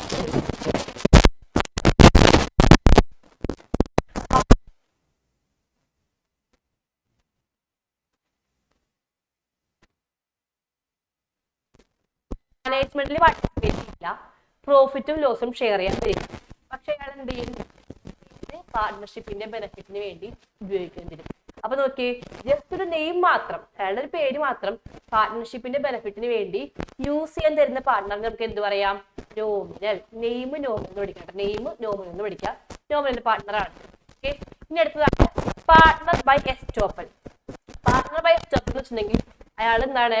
ആക്ച്വലി മാനേജ്മെന്റ് പാർട്ടിസിപ്പേറ്റ് ചെയ്യില്ല, അയാൾ ക്യാപിറ്റൽ കോൺട്രിബ്യൂട്ട് ചെയ്യില്ല, പ്രോഫിറ്റും ലോസും ഷെയർ ചെയ്യാൻ പറ്റില്ല. പക്ഷെ അയാൾ എന്ത് ചെയ്യും? അയാൾ മറ്റുള്ളവരെ കാണിക്കാൻ വേണ്ടിയിട്ട്, ഞാൻ ആ പാർട്ണർഷിപ്പിൽ പാർട്ണറാണെന്ന് പറയാൻ വേണ്ടിയിട്ട് സ്വയം കുറച്ച് ഇംപ്രഷൻ ഇടും. അപ്പൊ സ്വയം കുറച്ച് ഇംപ്രഷൻ ഇട്ടിട്ട് മറ്റുള്ളവരെ തെറ്റിദ്ധരിപ്പിക്കൂലേ, ഞാൻ പാർട്ണർ ആണെന്നും കൂടി തെറ്റിദ്ധരിപ്പിക്കൂലേ. അപ്പൊ അങ്ങനെ ഇംപ്രഷൻ ഇട്ടിട്ട് മറ്റുള്ളവരെ പറ്റിക്കുന്ന പാർട്ണറാണ് ആര്? Partner by estoppel. അടുത്തത് പാർട്ണർ ബൈ ഹോൾഡിംഗ് ഔട്ട്. അതായത് അയാളും ഈ പറഞ്ഞ പോലെ ക്യാപിറ്റലിൽ കോൺട്രിബ്യൂട്ട് ചെയ്യില്ല, മാനേജ്മെന്റിൽ പാർട്ടിസിപ്പേറ്റ് ചെയ്യാൻ പറ്റില്ല, അതുപോലെ പ്രോഫിറ്റും ലോസും ഷെയർ ചെയ്യാൻ വരത്തില്ല. പക്ഷെ ഇയാള് പാർട്ണർ ആണെന്ന് ഇയാള് പറഞ്ഞില്ലെങ്കിൽ ആര് പറയും? വേറെ ആരെങ്കിലും പറയും. ഓക്കെ, വേറെ ആരെങ്കിലും പറഞ്ഞാലും ഇയാൾ എന്ത് ചെയ്യില്ല? ഞാൻ പാർട്ണർ അല്ല എന്ന് ഇയാൾ നിഷേധിക്കത്തില്ല. അപ്പോ സ്വന്തമായിട്ട് ഇയാൾ തന്നെ പറഞ്ഞു നടക്കത്തില്ല, വേറെ ആരെങ്കിലും പറയും ഇയാൾ പാർട്ണർ ആണെന്ന് പറയും. എന്നിട്ട് ഇപ്പൊ ഞാനും നിങ്ങളും കൂടി ഒരുമിച്ച് പോകാണ്. അപ്പൊ ഞാൻ ഓൾറെഡി നിങ്ങളുടെ പാർട്ണർഷിപ്പിൽ പാർട്ണർ അല്ല, പക്ഷെ നിങ്ങൾ പറയാണ് പാർട്ണർ ആണെന്ന് പറയാണ്. അപ്പൊ ഞാൻ എന്ത് ചെയ്യാണ്? അത് കേട്ടിട്ടും നിഷേധിക്കാണ്ടിരിക്കുകയാണെങ്കിൽ അത് പാർട്ണർ ബൈ ഹോൾഡിംഗ് ഔട്ട്. ഇത്രയേ ഉള്ളൂ. മറ്റുള്ളവർ പാർട്ണർ ആണെന്ന് പറഞ്ഞിട്ടും അത് നിഷേധിക്കാത്ത ആളാണ് ആര്? Partner by holding out. Clear ആയില്ലേ? ശ്രദ്ധിക്കാം, ഈ 3 വ്യക്തികളുടെയും ഇതായിരിക്കും. ഇനി ഒരു കാര്യം പറയാനുള്ളത്, ഈ നോമിനൽ പാർട്ണറും പാർട്ണർ ബൈ സ്റ്റോപ്പലും പാർട്ണർ ബൈ ഹോൾഡിംഗ് ഔട്ടും എന്ത് ചെയ്യുന്നില്ല? ക്യാപിറ്റൽ കൊണ്ടുവരുന്നില്ല, മാനേജ്മെന്റിൽ പാർട്ടിസിപ്പേറ്റ് ചെയ്യുന്നില്ല, പ്രോഫിറ്റും ലോസും ഷെയർ ചെയ്യാൻ പറ്റുന്നില്ല. പക്ഷേ അവരുടെ ലയബിലിറ്റി എങ്ങനെയായിരിക്കും? അൺലിമിറ്റഡ് ആയിരിക്കും. അപ്പൊ പാർട്ട്ണർഷിപ്പിൽ ഏതൊക്കെ പാർട്ട്ണർ വന്നാലും, ടൈപ്സ് ഓഫ് പാർട്ട്ണറിൽ ഏത് പാർട്ട്ണർ ആയാലും ഒരു കാര്യം ശ്രദ്ധിക്കണം, അവരുടെ ബാധ്യത എന്ന് പറയുന്നത് അൺലിമിറ്റഡ് ആയിരിക്കും. അപ്പൊ ഇതിൽ തന്നെ ഏറ്റവും പ്രധാനപ്പെട്ട പാർട്ട്നേഴ്സ് ആദ്യത്തെ 3 പാർട്ട്നേഴ്സ് ആണ്. നോമിനൽ പാർട്ട്ണർ എപ്പോഴും 1 വേർഡ് ചോദിക്കാറുണ്ട്. നെയിം യൂസ് ചെയ്യാൻ കൊടുക്കുന്ന പാർട്ട്ണർ ഏതാണ്? നോമിനൽ പാർട്ട്ണർ ആണ്. അപ്പൊ നിങ്ങളത് ക്ലിയർ ആയിട്ട് പഠിച്ചു വെക്കാം. ഓക്കെ, ദെൻ നമുക്കിനി ഒരു പാർട്ട്ണറും കൂടി ഉണ്ട്. മൈനർ നമുക്ക് പാർട്ട്ണർ ആക്കാൻ പറ്റും.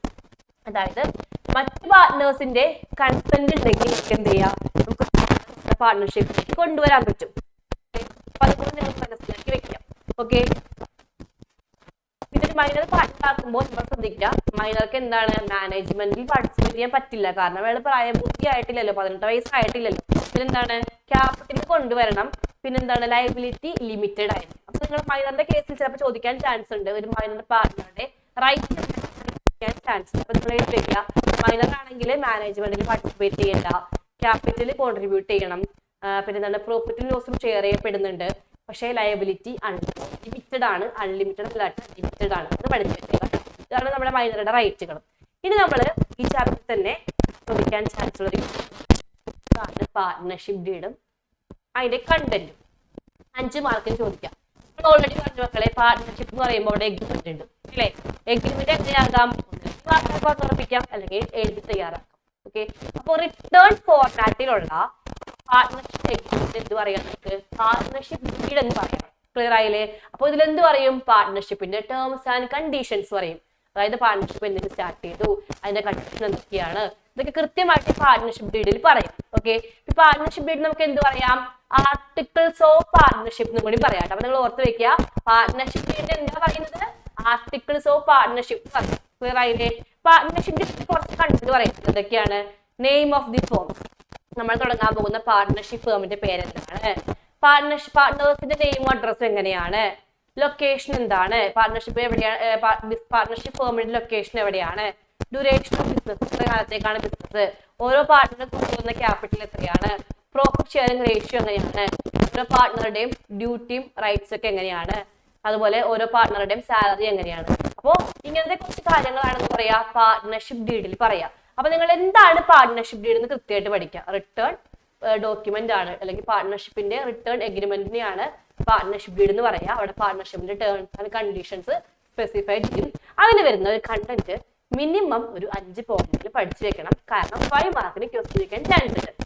ക്ലിയർ ആയില്ലേ? അപ്പൊ പാർട്ട്ണർഷിപ്പിന്റെ ഇത്രയും പ്രധാനപ്പെട്ട ടോപ്പിക്, അതായത് എന്താണ് പാർട്ട്ണർഷിപ്പ്, അതിന്റെ ഫീച്ചർ, മെറിറ്റ്, ലിമിറ്റേഷൻസ്, അതുപോലെ partnership deed, types of partners, ഇത്രയും ടോപ്പിക് പാർട്ട്ണർഷിപ്പിൽ പക്കയായിട്ട് പഠിച്ചു വെക്കുക. വളരെ വളരെ ഇമ്പോർട്ടന്റ് ആണ്. ഓക്കെ, ദെൻ നമ്മളിനി പഠിക്കാൻ പോകുന്നത് 4ാമത്തെ കാറ്റഗറി ഓഫ് ബിസിനസ് ഓർഗനൈസേഷൻ ആണ്. അതെന്താണ്? Corporate society. ക്ലിയർ ആയിട്ട് പഠിക്കുക. എന്താ corporate society? It's a voluntary association of persons who join together with the motive of welfare of members. Registration is compulsory under corporate society act 1912. അതായത് നമ്മൾ ഒരു പ്രദേശത്തെ ആളുകൾ കൂടി ചേർന്നിട്ട് അവരവരുടെ വെൽഫെയറിന് വേണ്ടി മാത്രം, ക്ലിയർ ആയില്ലേ, വെൽഫെയറിന് വേണ്ടി മാത്രം ഒരു സംഘം രൂപീകരിക്കുകയാണെങ്കിൽ അത് കോർപ്പറേറ്റ് സൊസൈറ്റി ആണ്. ഇതിന്റെ രജിസ്ട്രേഷൻ കമ്പൽസറി ആണ്. കോർപ്പറേറ്റ് സൊസൈറ്റി ആക്ട് 1912 അനുസരിച്ചാണ് ഈ സ്ഥാപനം രജിസ്റ്റർ ചെയ്യേണ്ടത്. ക്ലിയർ ആയില്ലേ? അപ്പൊ പ്രത്യേകം പഠിക്കുക. ഇങ്ങനത്തെ സൊസൈറ്റിയിൽ നമ്മൾ ആരെയും ജോയിൻ ചെയ്യാൻ വേണ്ടി നിർബന്ധിക്കില്ല. നമുക്ക് ആവശ്യമുണ്ടെങ്കിൽ ജോയിൻ ചെയ്യാം. അതിനാണ് എന്ത് പറയാ? Voluntary membership. ഇനി ഈ സ്ഥാപനത്തിന്റെ രജിസ്ട്രേഷൻ കമ്പൽസറി ആണ്. കോർപ്പറേറ്റ് സൊസൈറ്റി ആക്ട് അനുസരിച്ച് നിർബന്ധമായിട്ടും രജിസ്റ്റർ ചെയ്യുക. ആക്ടിന്റെ വർഷമൊക്കെ പഠിച്ചു വെക്കുക. ഒരു കാര്യം ശ്രദ്ധിക്കണം, നമ്മൾ ഇതുവരെ പഠിച്ച ഫോമില് മെമ്പേഴ്സിന്റെ വെൽഫെയർ അല്ലെങ്കിൽ മെമ്പേഴ്സിന് സർവീസ് കൊടുക്കണം എന്നുള്ള ഒറ്റ ലക്ഷ്യത്തോടെ പ്രവർത്തിക്കുന്നത് ആരാണ്? കോർപ്പറേറ്റ് സൊസൈറ്റിയാണ്. ക്ലിയർ ആയില്ലേ? അപ്പൊ ഇതുവരെ പഠിച്ചതിൽ നമ്മൾ എന്താണ്? മെമ്പേഴ്സിന് സർവീസ് കൊടുക്കണം എന്ന ലക്ഷ്യത്തോടു കൂടി പഠിക്കുന്ന അല്ലെങ്കിൽ എന്താണ് പറയുന്ന ഫോം ഏതാണ്? കോർപ്പറേറ്റ് സൊസൈറ്റി ആണ്. ഓക്കെ, ഇത് നമ്മൾ പഠിക്കാൻ പോകുന്നത് അതിന്റെ ഫീച്ചേഴ്സിനെ കുറിച്ചാണ്. നോക്കാം.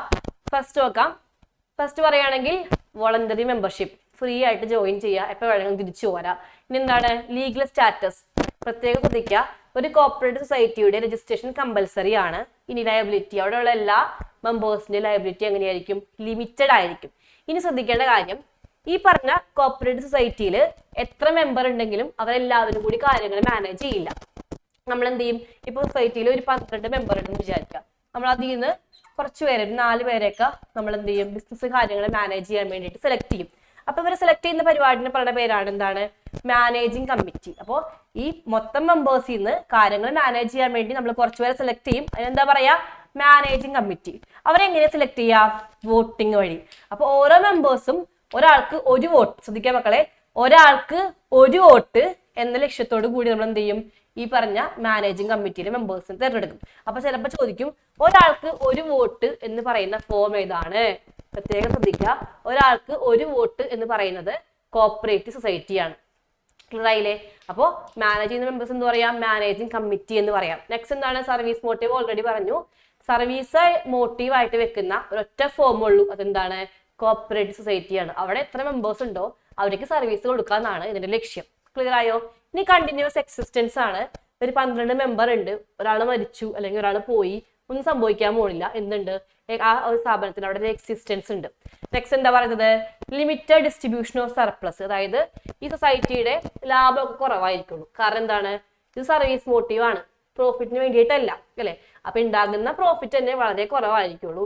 അതുകൊണ്ട് അവിടെയുള്ള മെമ്പേഴ്സിന് കിട്ടുന്ന ഡിവിഡൻഡ് അല്ലെങ്കിൽ കിട്ടുന്ന പ്രോഫിറ്റിന്റെ അളവ് കുറവായിരിക്കും. അതിനാണ് എന്ത് പറയാ? ലിമിറ്റഡ് ഡിസ്ട്രിബ്യൂഷൻ ഓഫ് സർപ്ലസ് എന്ന് പറയാം. അപ്പൊ നിങ്ങൾ 5 പോയിന്റ് ഫീച്ചർ ആയിട്ട് പഠിച്ചു വെക്കുക. പ്രത്യേകം ശ്രദ്ധിക്കേണ്ട കാര്യം, കോർപ്പറേറ്റ് സൊസൈറ്റി ക്വസ്റ്റ്യൻ ചോദിക്കുമ്പോൾ ചിലപ്പോൾ ചോദിക്കും വോളണ്ടറി മെമ്പർഷിപ്പ് ഉള്ള ഫോം ചോദിക്കും, അല്ലെങ്കിൽ ചോദിക്കും 1 man 1 vote എന്ന് പറയുന്ന ഫോം ഓഫ് ബിസിനസ് ഓർഗനൈസേഷൻ എന്താന്ന് ചോദിക്കും.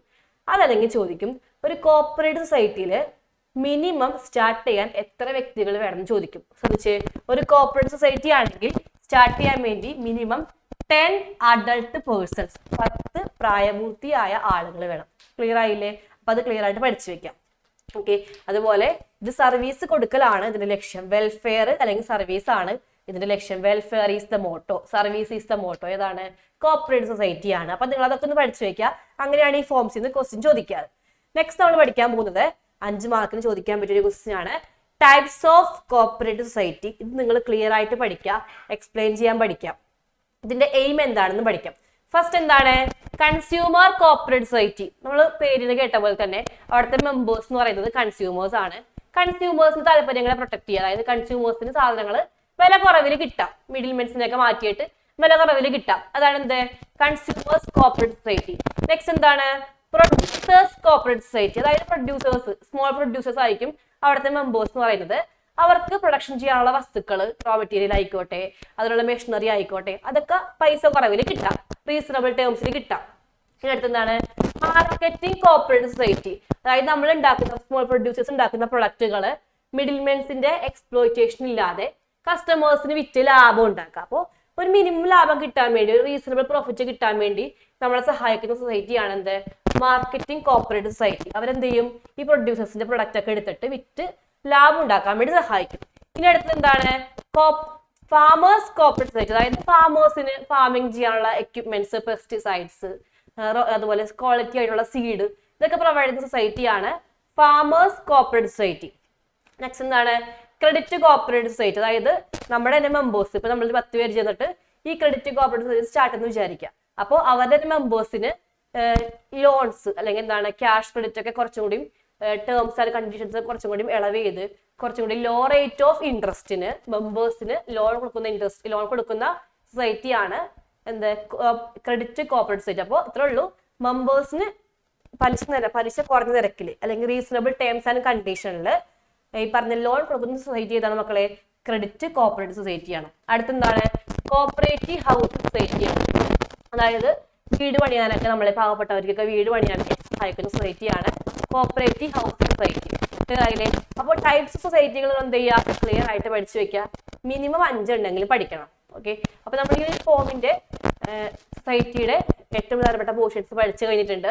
ഇനി പഠിക്കാൻ പോകുന്നത് നമ്മുടെ ഈ ചാപ്റ്ററിന്റെ ലാസ്റ്റ് ആയിട്ടുള്ള ഇമ്പോർട്ടന്റ് പോർഷൻ ആണ് joint stock company.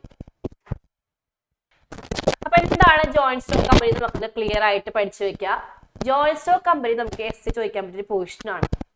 Okay, joint stock company എന്ന് വെച്ചിട്ടുണ്ടെങ്കിൽ എന്താണ് ഒരു ആർട്ടിഫിഷ്യൽ പേഴ്സൺ ആണ്. അത് നിയമം മൂലം ക്രിയേറ്റ് ചെയ്തപ്പെട്ടേക്കുന്ന ഒരു സ്ഥാപനമാണ്. അവിടെ എന്തുണ്ട് separate legal entity, that means company വേറെയാണ്, അതിന്റെ ഓണേഴ്സ് വേറെയാണ്.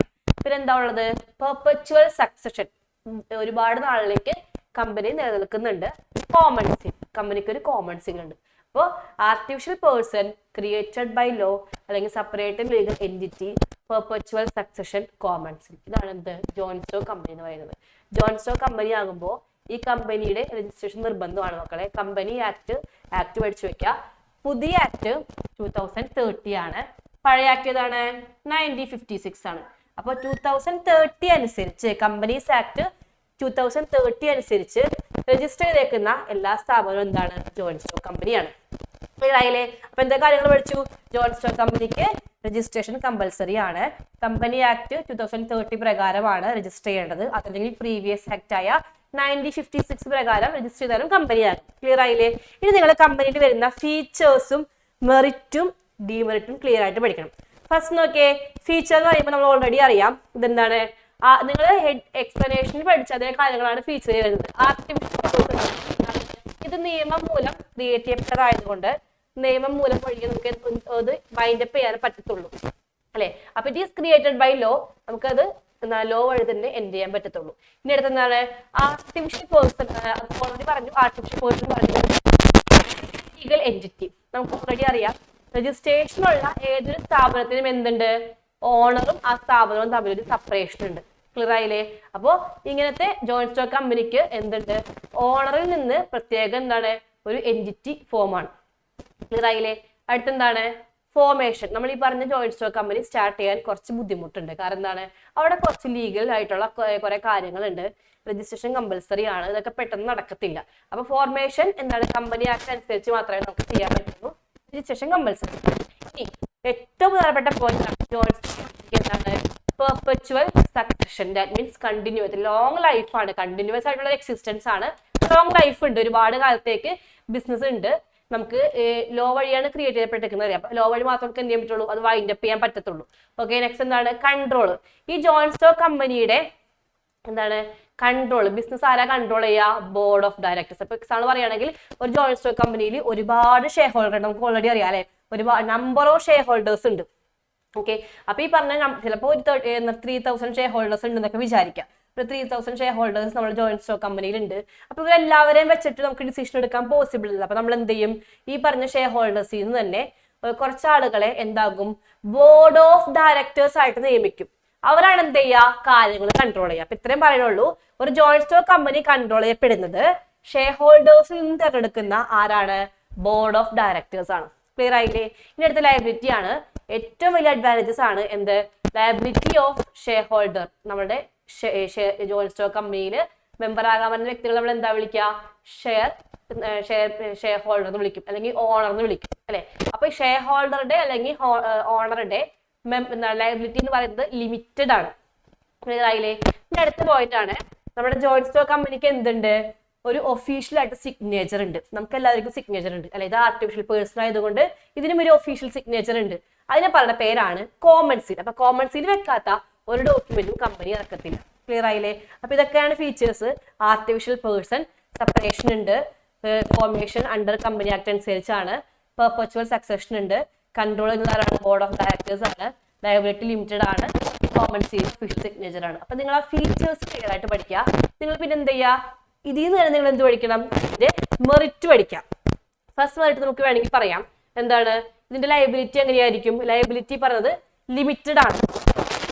അവിടെ എത്ര മെമ്പേഴ്സ് ഉണ്ടെങ്കിലും മെമ്പേഴ്സിന്റെ ബാധ്യത എന്ന് പറയുന്നത് എങ്ങനെയാണ് മക്കളെ, ലിമിറ്റഡ് ലയബിലിറ്റി ആണ് അല്ലെ. പിന്നെ നമുക്ക് പറയാം, ഇതിന് ഒരുപാട് ഫണ്ട് കിട്ടും. കാരണം എന്താണ്, ഒരു ജോയിന്റ് സ്റ്റോക്ക് കമ്പനിയിൽ ഒരുപാട് മെമ്പർ ഉണ്ടാകും അല്ലെ, നമ്പർ ഓഫ് മെമ്പേഴ്സ് ഉണ്ടാകും. അപ്പൊ എന്തുണ്ടാകും, ഹ്യൂജ് ക്യാപിറ്റൽ ആണല്ലേ, ഒരുപാട് ഫണ്ട് കിട്ടും, നമുക്ക് വേണമെങ്കിൽ ബിസിനസ് എക്സ്പാൻഡ് ചെയ്യാൻ പറ്റും. അടുത്ത് നമുക്ക് എന്ത് പറയാം, ഇതിന് ലൈഫ് ഉണ്ടല്ലേ, അതായത് ഒരു മെമ്പർ മരിച്ചാലും ഒരു ഷെയർ ഹോൾഡർ മരിച്ചാലും ബിസിനസ് അവിടെ സ്റ്റോപ്പ് ചെയ്യുന്നില്ല, ബിസിനസ് കണ്ടിന്യൂ ചെയ്യും. കാരണം എന്താണ്, ബിസിനസ് ലോങ് ലൈഫാണ്. ഓക്കെ, അപ്പൊ ഇതൊക്കെ അതിന്റെ മെറിറ്റ് ആയിട്ട് നമുക്ക് പറയാൻ പറ്റും. അതുപോലെ ഈ പറഞ്ഞ എന്താണ്, പെർപച്വൽ സക്സഷൻ, ലോങ് ലൈഫ് ഉണ്ട്. പിന്നെ നമുക്ക് ഇതിന്റെ ഒരു ഷെയർ, ഈ പറഞ്ഞ ജോയിന്റ് സ്റ്റോക്ക് കമ്പനി തന്നെ പ്രൈവറ്റ് കമ്പനി ഉണ്ട്, പബ്ലിക് കമ്പനി ഉണ്ട്, നമുക്ക് അറിയാം അല്ലെ.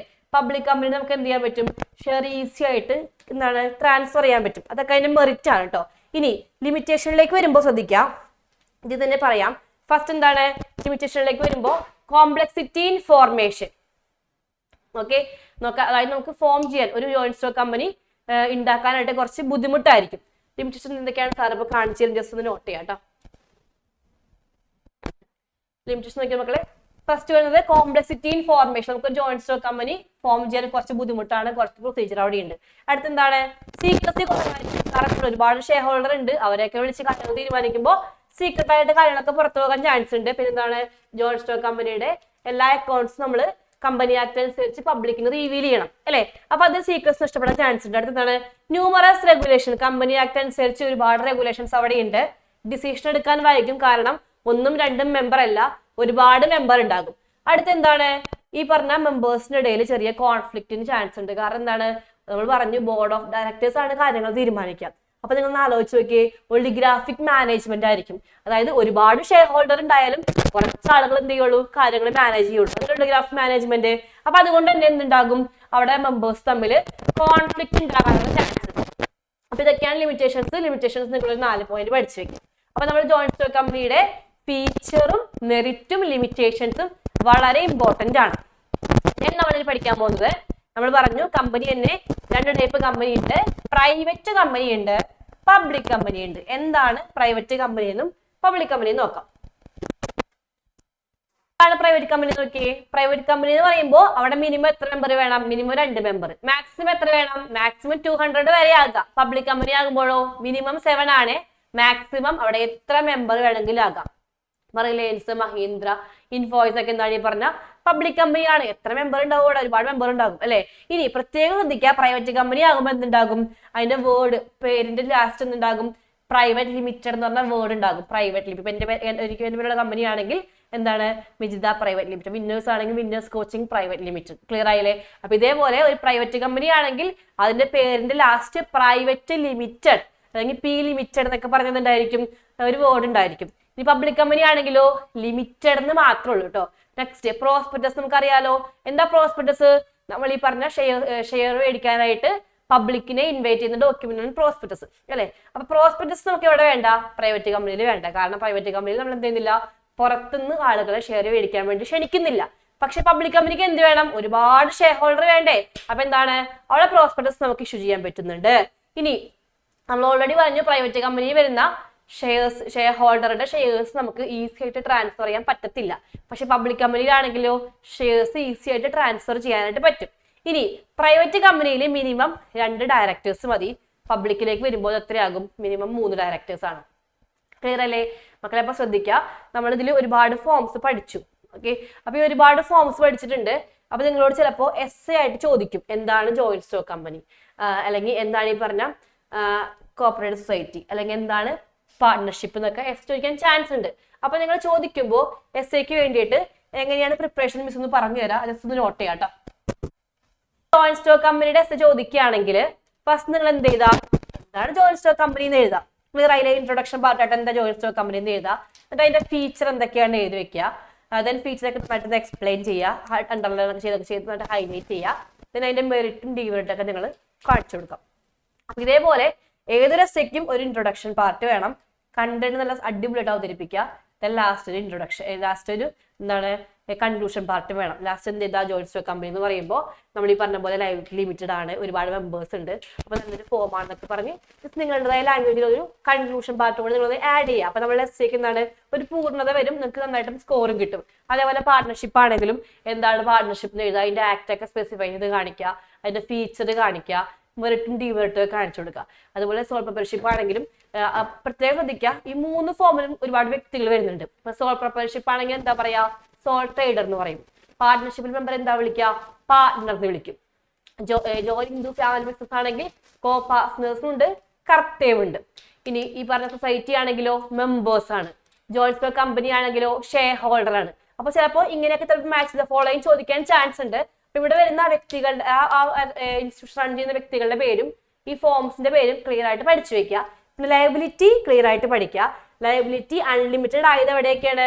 ഈ പറഞ്ഞ സോൾ ട്രേഡർക്കും കർത്തയ്ക്കും ആണ്. ബാക്കിയുള്ള ഫോംസിന് പിന്നെ പാർട്ട്ണർഷിപ്പിലെ പാർട്ട്ണർക്കും എന്താണ്? ലയബിലിറ്റി അൺലിമിറ്റഡ് ആണ്. ബാക്കി വരുന്ന 2 ഫോമിലും ലയബിലിറ്റി എങ്ങനെയാണ്? ലിമിറ്റഡ് ആണ്. അപ്പൊ അത് പഠിച്ചു വെക്കാം കേട്ടോ. ഇനി നമ്മൾ ലാസ്റ്റ് ഈ പോർഷൻ പഠിക്കുമ്പോൾ നമ്മൾ പറയുന്നുണ്ട്, നമ്മൾ 5 ഫോം ബിസിനസ് പഠിച്ചു അല്ലെ. നമ്മൾ ബിസിനസ് ചെയ്യാൻ പോകുമ്പോൾ ഇതെല്ലാ ഫോമും നമ്മൾ അപ്ലൈ ചെയ്യും? ഇല്ല, നമ്മൾ ഏതെങ്കിലും ഒരു ഫോം എടുക്കുള്ളൂ. അതെങ്ങനെയാ എടുക്കാൻ നോക്കാം കേട്ടോ. Choice of form of business organisation, നമ്മൾ ഈ പറഞ്ഞ ബിസിനസ് 5 ഫോമിൽ ഏതെങ്കിലും ഒരു ഫോം ആയിരിക്കും ബിസിനസ് ചെയ്യാൻ എടുക്കുക. അപ്പൊ നമ്മൾ ഈ പറഞ്ഞ 5 ഫോമിൽ ഏത് ഫോം എടുക്കുന്നു തീരുമാനിക്കുന്നത് ഈ ഫാക്ടേഴ്സിന്റെ അടിസ്ഥാനത്തിലാണ്. സെറ്റ് ചെയ്യുന്ന ആ ഒരു ഫോർമേഷന്റെ ഈസിനെസ് നോക്കും അല്ലെ. അപ്പൊ ഈസി ആയിട്ട് സെറ്റ് ചെയ്യാൻ പറ്റുന്ന കോസ്റ്റ് കുറവുള്ള ഫോം എന്ന് പറയുന്നത് സോൾ പ്രൊപ്പറേറ്റർഷിപ്പ് ആണ് അല്ലെ. കോസ്റ്റ് കൂടിയതും സെറ്റിംഗ് കുറച്ചും കൂടി ഡിഫിക്കൽട്ട് ആയതും ജോയിന്റ് സ്റ്റോക്ക് കമ്പനിയാണ്. ഇനി കണ്ടിന്യൂറ്റിയുടെ കേസ് പറയുമ്പോൾ ലൈഫ് കുറവുള്ളത് സോൾ പ്രൊപ്പറേറ്റർഷിപ്പ് ആണ്, ലൈഫ് കൂടുതലുള്ളത് ജോയിന്റ് സ്റ്റോക്ക് കമ്പനിക്കാണ്. ഇനി ലയബിലിറ്റി പറയുമ്പോൾ ലയബിലിറ്റി കൂടുതൽ, ലയബിലിറ്റി അൺലിമിറ്റഡ് എവിടെയാണ്? അൺലിമിറ്റഡ് ഉണ്ട്, ലിമിറ്റഡ് ഉണ്ട്. അൺലിമിറ്റഡ് എവിടെയൊക്കെയാണ്? സോൾ പ്രൊപ്പറേറ്റർഷിപ്പിലും പാർട്ട്ണർഷിപ്പിലും ആണ്. ലിമിറ്റഡ് എന്ന് പറയുമ്പോൾ കോർപ്പറേറ്റ് സൊസൈറ്റിയിലും ജോയിന്റ് സ്റ്റോക്ക് കമ്പനിയിലും ലയബിലിറ്റി ലിമിറ്റഡ് ആണ്. ഇനി മാനേജ്മെന്റ് എബിലിറ്റി പറയുമ്പോൾ സോൾ ട്രേഡർക്ക് എന്ത് വേണം? നല്ല മാനേജിങ് എബിലിറ്റി വേണം. ജോയിന്റ് സ്റ്റോക്ക് കമ്പനി ഷെയർ ഹോൾഡർക്ക് എന്താണ്? അധികം മാനേജിങ് എബിലിറ്റി വേണ്ട. ഇനി ക്യാപിറ്റൽ കൺസിഡറേഷൻ എന്താ പറയുന്നത്? ജോയിന്റ് സ്റ്റോക്ക് കമ്പനിക്ക് ഒരുപാട് ക്യാപിറ്റൽ വേണം. ഈ പറഞ്ഞ സോൾ പ്രൊപ്പറേറ്റർഷിപ്പിനാണെങ്കിലോ ഒരുപാട് ക്യാപിറ്റൽ വേണ്ട. ഇനി ഡിഗ്രി ഓഫ് കൺട്രോൾ ആണെങ്കിലോ ഷെയർ ഹോൾഡർ ആണെങ്കിൽ അധികം കൺട്രോൾ കിട്ടൂല. കാരണം എന്താണ്? ഒരുപാട് ഷെയർ ഹോൾഡർ ഉണ്ട്, എല്ലാവരിലേക്കും കൺട്രോൾ വിധിച്ചു പോകും. പക്ഷേ സോൾ ട്രേഡർ ആണെങ്കിലോ അവിടെ നമുക്ക് ഡയറക്റ്റ് കൺട്രോൾ ആയിരിക്കും. നേച്ചർ ഓഫ് ബിസിനസ് എന്ന് പറയുമ്പോൾ പേഴ്സണൽ കെയർ വേണ്ട ബിസിനസ്സും ഉണ്ട്, നമുക്ക് അധികം കെയർ വേണ്ടാത്ത ബിസിനസ് ഉണ്ട്. അപ്പോൾ പേഴ്സണൽ ആയിട്ട് നമ്മുടെ കസ്റ്റമേഴ്സിനായിട്ട് കുറച്ചും കൂടി എഫക്റ്റീവ് ആയിട്ടൊരു എന്താണ് പേഴ്സണൽ അറ്റൻഷൻ വേണ്ട ബിസിനസ് ആണെങ്കിൽ നമ്മൾ എന്ത് ചെയ്യുക? സോൾ പ്രൊപ്പറേറ്റർഷിപ്പ് സ്റ്റാർട്ട് ചെയ്യാം. ക്ലിയർ ആയില്ലേ? അപ്പൊ ഇതിന്റെയൊക്കെ ഫാക്ടേഴ്സിന്റെ അടിസ്ഥാനത്തിലാണ് നമ്മൾ എന്ത് ചെയ്യുക? ഒരു ഫോം സെലക്ട് ചെയ്യുക, ഏതെങ്കിലും ഒരു 4 പോയിന്റ് ക്ലിയർ ആയിട്ട് പഠിച്ചു വെക്കുക, എക്സ്പ്ലെയിൻ ചെയ്യാനും പഠിക്കാം. ഓക്കെ, അപ്പൊ നമ്മൾ സെക്കൻഡ് ചാപ്റ്റർ ഓൾമോസ്റ്റ് കംപ്ലീറ്റ് ആക്കിയിട്ടുണ്ട്. സെക്കൻഡ് ചാപ്റ്റർ വളരെ പ്രധാനപ്പെട്ട ചാപ്റ്റർ ആണ്. നമ്മൾ ഇന്ന് പറഞ്ഞ പോർഷൻസ് മക്കൾ സ്കിപ്പ് ചെയ്യാതെ പഠിച്ചോളണം, കാരണം ഇതിന് ഷുവർ ആയിട്ട് ക്വസ്റ്റ്യൻ ചോദിക്കും. ഇനി നമ്മൾ ഈ സെക്കൻഡ് ചാപ്റ്റർ ചോദിക്കുന്ന ഓരോ വർഷം റിപ്പീറ്റ് ചോദിക്കുന്ന കുറച്ച് ക്വസ്റ്റ്യൻസ് ഡിസ്കസ് ചെയ്യുന്നുണ്ട്. ഈ ക്വസ്റ്റ്യൻസ് ഒന്ന് നോട്ട് ചെയ്യാം കേട്ടോ. ഫസ്റ്റ് ഓൾറെഡി പറഞ്ഞു നോക്കാം. വൺ മാൻ വൺ വോട്ട് ഏത് പ്രിൻസിപ്പിളാ? ഏതിന്റെ ഫോമിലാ ഈ പ്രിൻസിപ്പിൾ വരാ? ജോയിന്റ് സ്റ്റോക്ക് കമ്പനി ആണോ, പാർട്ട്ണർഷിപ്പ് ആണോ, കോപ്പറേറ്റീവ് സൊസൈറ്റി ആണോ, ജോയിന്റ് ഹിന്ദു ഫാമിലി ബിസിനസ് ആണോ? ഏതാ മക്കളെ? കോപ്പറേറ്റീവ് സൊസൈറ്റി ആണ് അല്ലെ. വൺ മാൻ വൺ വോട്ട് എന്ന് കണ്ടാൽ നിങ്ങൾ ഉറപ്പിച്ചോ കോപ്പറേറ്റീവ് സൊസൈറ്റി ആണ്. അതേപോലെ സർവീസ് ഈസ് ദ മോട്ടോ ഏതാണ്? കോപ്പറേറ്റീവ് സൊസൈറ്റി ആണ്. ക്ലിയർ ആയില്ലേ? ഇനി 10 പേര് ഉള്ള ഫോം ഏതാണ്? സൊസൈറ്റി ആണ്. ക്ലിയർ ആയില്ല? അപ്പൊ അതൊക്കെ നിങ്ങൾ നോട്ട് ചെയ്ത് വെക്കാട്ടാ. ഇനി നോക്കാം, a partner who allows use his or her name by the firm but does not contribute capital. ഒരു പാർട്ട്ണർ അയാളുടെ പേര് മാത്രം ശ്രദ്ധിക്കേണ്ട, പേര് മാത്രം യൂസ് ചെയ്യാൻ കൊടുത്തിട്ടുള്ളൂ. അത് ഏത് പാർട്ട്ണർ ആണ്? നോമിനൽ പാർട്ട്ണർ അല്ലേ? നെയിം നോമിനൽ പഠിച്ചത് ഓർമ്മയില്ലേ? അപ്പൊ നോമിനൽ പാർട്ട്ണർ ആണ് എന്ത് ചെയ്യാ? പേര് മാത്രം യൂസ് ചെയ്യുന്ന പാർട്ട്ണർ. ഓക്കെ. ഇനി eldest most male member of the HUF. HUF-ലെ എൽഡസ്റ്റ് മെയിൽ മെമ്പർ എന്താ വിളിക്കുക? കർത്ത എന്നാണ് വിളിക്കുക. ഓൾറെഡി നമുക്ക് അറിയാം അല്ലെ. അപ്പൊ എൽഡസ്റ്റ് മെയിൽ മെമ്പർ കർത്തയാണ്. കർത്ത ലയബിലിറ്റി എന്താണ്? അൺലിമിറ്റഡ് ആണ്. ബാക്കിയുള്ള മെമ്പേഴ്സ് എന്ത് വിളിക്കും? കോപാർട്ട്നേഴ്സ് വിളിക്കും. ലയബിലിറ്റി എങ്ങനെയാണ്? ലിമിറ്റഡ് ആണ്. പാർട്ട്ണർ ആരാണ്? പാർട്ട്ണർഷിപ്പിലെ മെമ്പർ ആണ് കേട്ടോ. ഷെയർ ഹോൾഡർ ആരാണ്? ജോയിന്റ് സ്റ്റോക്ക് കമ്പനിയിലെ മെമ്പർ ആണ് കേട്ടോ. അപ്പൊ നിങ്ങൾ ആ പേരുകളൊക്കെ ജസ്റ്റ് നോട്ട് ചെയ്യാം. ഇനി നമുക്ക് അടുത്ത ക്വസ്റ്റിലേക്ക് പോകാം. നെക്സ്റ്റ് ക്വസ്റ്റ്യൻ വരുന്നത് മാച്ച് ദ ഫോളോയിങ് ആണ്. നോക്കാം, നിങ്ങൾ പഠിച്ചേക്കുന്ന ഓരോ ഫോമും അതിന്റെ ഫീച്ചേഴ്സും പറഞ്ഞിട്ടുണ്ട് അല്ലെ. Voting right, equal voting right വരുന്നുണ്ട്, unlimited liability, common seal, copartners. ഇങ്ങനെ മാച്ച് ദ ഫോളോയിങ് വരുമ്പോൾ നിങ്ങൾ എന്ത് ചെയ്യുക? ഏറ്റവും ആദ്യം അറിയാവുന്നത് ആദ്യം മാച്ച് ചെയ്യാം. അപ്പൊ നിങ്ങൾക്ക് ലാസ്റ്റ് ആൻസർ കിട്ടിക്കോളും. ഇപ്പൊ നിങ്ങൾ നോക്കിയേ, ഈക്വൽ വോട്ടിംഗ് റൈറ്റ്, എല്ലാവർക്കും തുല്യ വോട്ടവകാശം. അതെവിടെയാ വരാ? കോപ്പറേറ്റീവ് സൊസൈറ്റിയിലല്ല, എല്ലാവർക്കും ഒരേപോലെ വൺ മാൻ വൺ വോട്ട് അല്ലെ. അപ്പൊ കോപ്പറേറ്റീവ് സൊസൈറ്റിയിലാണ് എന്ത് വരാ? ഈക്വൽ വോട്ടിംഗ് റൈറ്റ് വരാ. ഇനി അൺലിമിറ്റഡ് ലയബിലിറ്റി, അതെവിടെയാ വരാ? ഏത് ഫോമില അൺലിമിറ്റഡ് ലയബിലിറ്റി? സോൾ പ്രൊപ്പറേറ്റർഷിപ്പിലാണ്. അവിടെ അൺലിമിറ്റഡ് ലയബിലിറ്റി ആണ് അല്ലെ. ഇനി കോമൺ സീൽ എവിടെ വരാ? കോമൺ സീൽ നമ്മൾ ഓൾറെഡി പഠിച്ചു, ജോയിന്റ് സ്റ്റോക്ക് കമ്പനിയിലാണ് കോമൺ സീൽ വരാം അല്ലെ. ഇനി കോപാർട്ട്നേഴ്സ് എവിടെയാ വരാ? കോപാർട്ട്നേഴ്സ് എവിടെയാ വരാ? കോപാർട്ട്നേഴ്സ് വരുന്ന നമ്മുടെ എന്താണ്? ജോയിന്റ് ഹിന്ദു ഫാമിലിയിലാണ് അല്ലെ. അപ്പൊ അതിന്റെ ലയബിലിറ്റി എങ്ങനെയാണ്? ലിമിറ്റഡ് ലയബിലിറ്റി ആണ്. അപ്പൊ നിങ്ങൾ നോക്കിയേ, മാച്ച് ചെയ്യുന്ന കാര്യങ്ങൾ എന്ത് ചെയ്താ? ക്ലിയർ ആയിട്ട് മാച്ച് ചെയ്ത് വിടാം. Next Nokia last question, name the following reference joint stock company. Joint stock കമ്പനിയുടെ താഴെ പറയുന്ന കാര്യങ്ങളുടെ പേര് പറയാൻ പറഞ്ഞേക്കാം കേട്ടോ. The official signature of joint stock company, നമ്മൾ ഓൾറെഡി പറഞ്ഞു ജോയിന്റ് സ്റ്റോക്ക് കമ്പനി ഒരു ആർട്ടിഫിഷ്യൽ പേഴ്സൺ ആണ്. അതിനൊരു ഒഫീഷ്യൽ സിഗ്നേച്ചർ ഉണ്ട്. എന്താ പറയാ? കോമൺ സീൽ എന്നാ പറയാം അല്ലെ. നെക്സ്റ്റ് എന്താണ്? The chief managing body elected by the share holders. Share ഹോൾഡേഴ്സിന്റെ ഇടയിൽ നിന്ന് എലക്ട് ചെയ്യുന്ന മാനേജിംഗ് ബോഡി ഏതാണ്? എവിടെയാ വരാം? ജോയിന്റ് സ്റ്റോക്ക് കമ്പനിയിലെ ബോർഡ് ഓഫ് ഡയറക്ടേഴ്സ് ആയിട്ടാ വരാം അല്ലെ. അപ്പൊ നിങ്ങൾ നോക്കിയേ, ഫീച്ചേഴ്സ് ഒക്കെ അടിപൊളിയായിട്ട് പഠിക്കണം കേട്ടോ. ഫീച്ചേഴ്സും മെറിറ്റ് ഒക്കെ അടിപൊളിയായിട്ട് പഠിക്കണം. എന്താണ്? അതിന് ഇതേപോലെ വൺ വേർഡ് ക്വസ്റ്റ്യൻസ് വരും. ഓക്കെ. അപ്പൊ സെക്കൻഡ് ചാപ്റ്റർ നിങ്ങൾ പഠിക്കുമ്പോൾ കുറച്ചും കൂടി എസ്സേ ടൈപ്പ് ആയിട്ട് പഠിക്കുക. കാരണം ഫസ്റ്റ് ചാപ്റ്ററിനെ അപേക്ഷിച്ച് കുറച്ച് കൂടുതൽ ഡിസ്ക്രിപ്റ്റീവ് ആയിട്ട് ക്വസ്റ്റ്യൻ ചോദിക്കാൻ ചാൻസ് ഉള്ളത് സെക്കൻഡ് ചാപ്റ്ററിലാണ്. അപ്പോൾ നമ്മൾ ഇന്ന് പറഞ്ഞ പോർഷൻസ് നന്നായിട്ട് എക്സ്പ്ലെയിൻ ചെയ്ത് പഠിക്കുക. എല്ലാ പോയിന്റ്സും വിടാതെ പഠിക്കാം. അപ്പൊ നമ്മൾ ആദ്യത്തെ പ്രധാനപ്പെട്ട 2 ചാപ്റ്റേഴ്സ് നന്നായിട്ട് പഠിച്ചിട്ടുണ്ട്. വീഡിയോ കാണാം, ക്ലാസ്സുകൾ കറക്റ്റായിട്ട് കണ്ട് പഠിക്കുക. അപ്പൊ എല്ലാവർക്കും ഓൾ ദി ബെസ്റ്റ്, നല്ല സ്കോർ ഉണ്ടാവട്ടെ.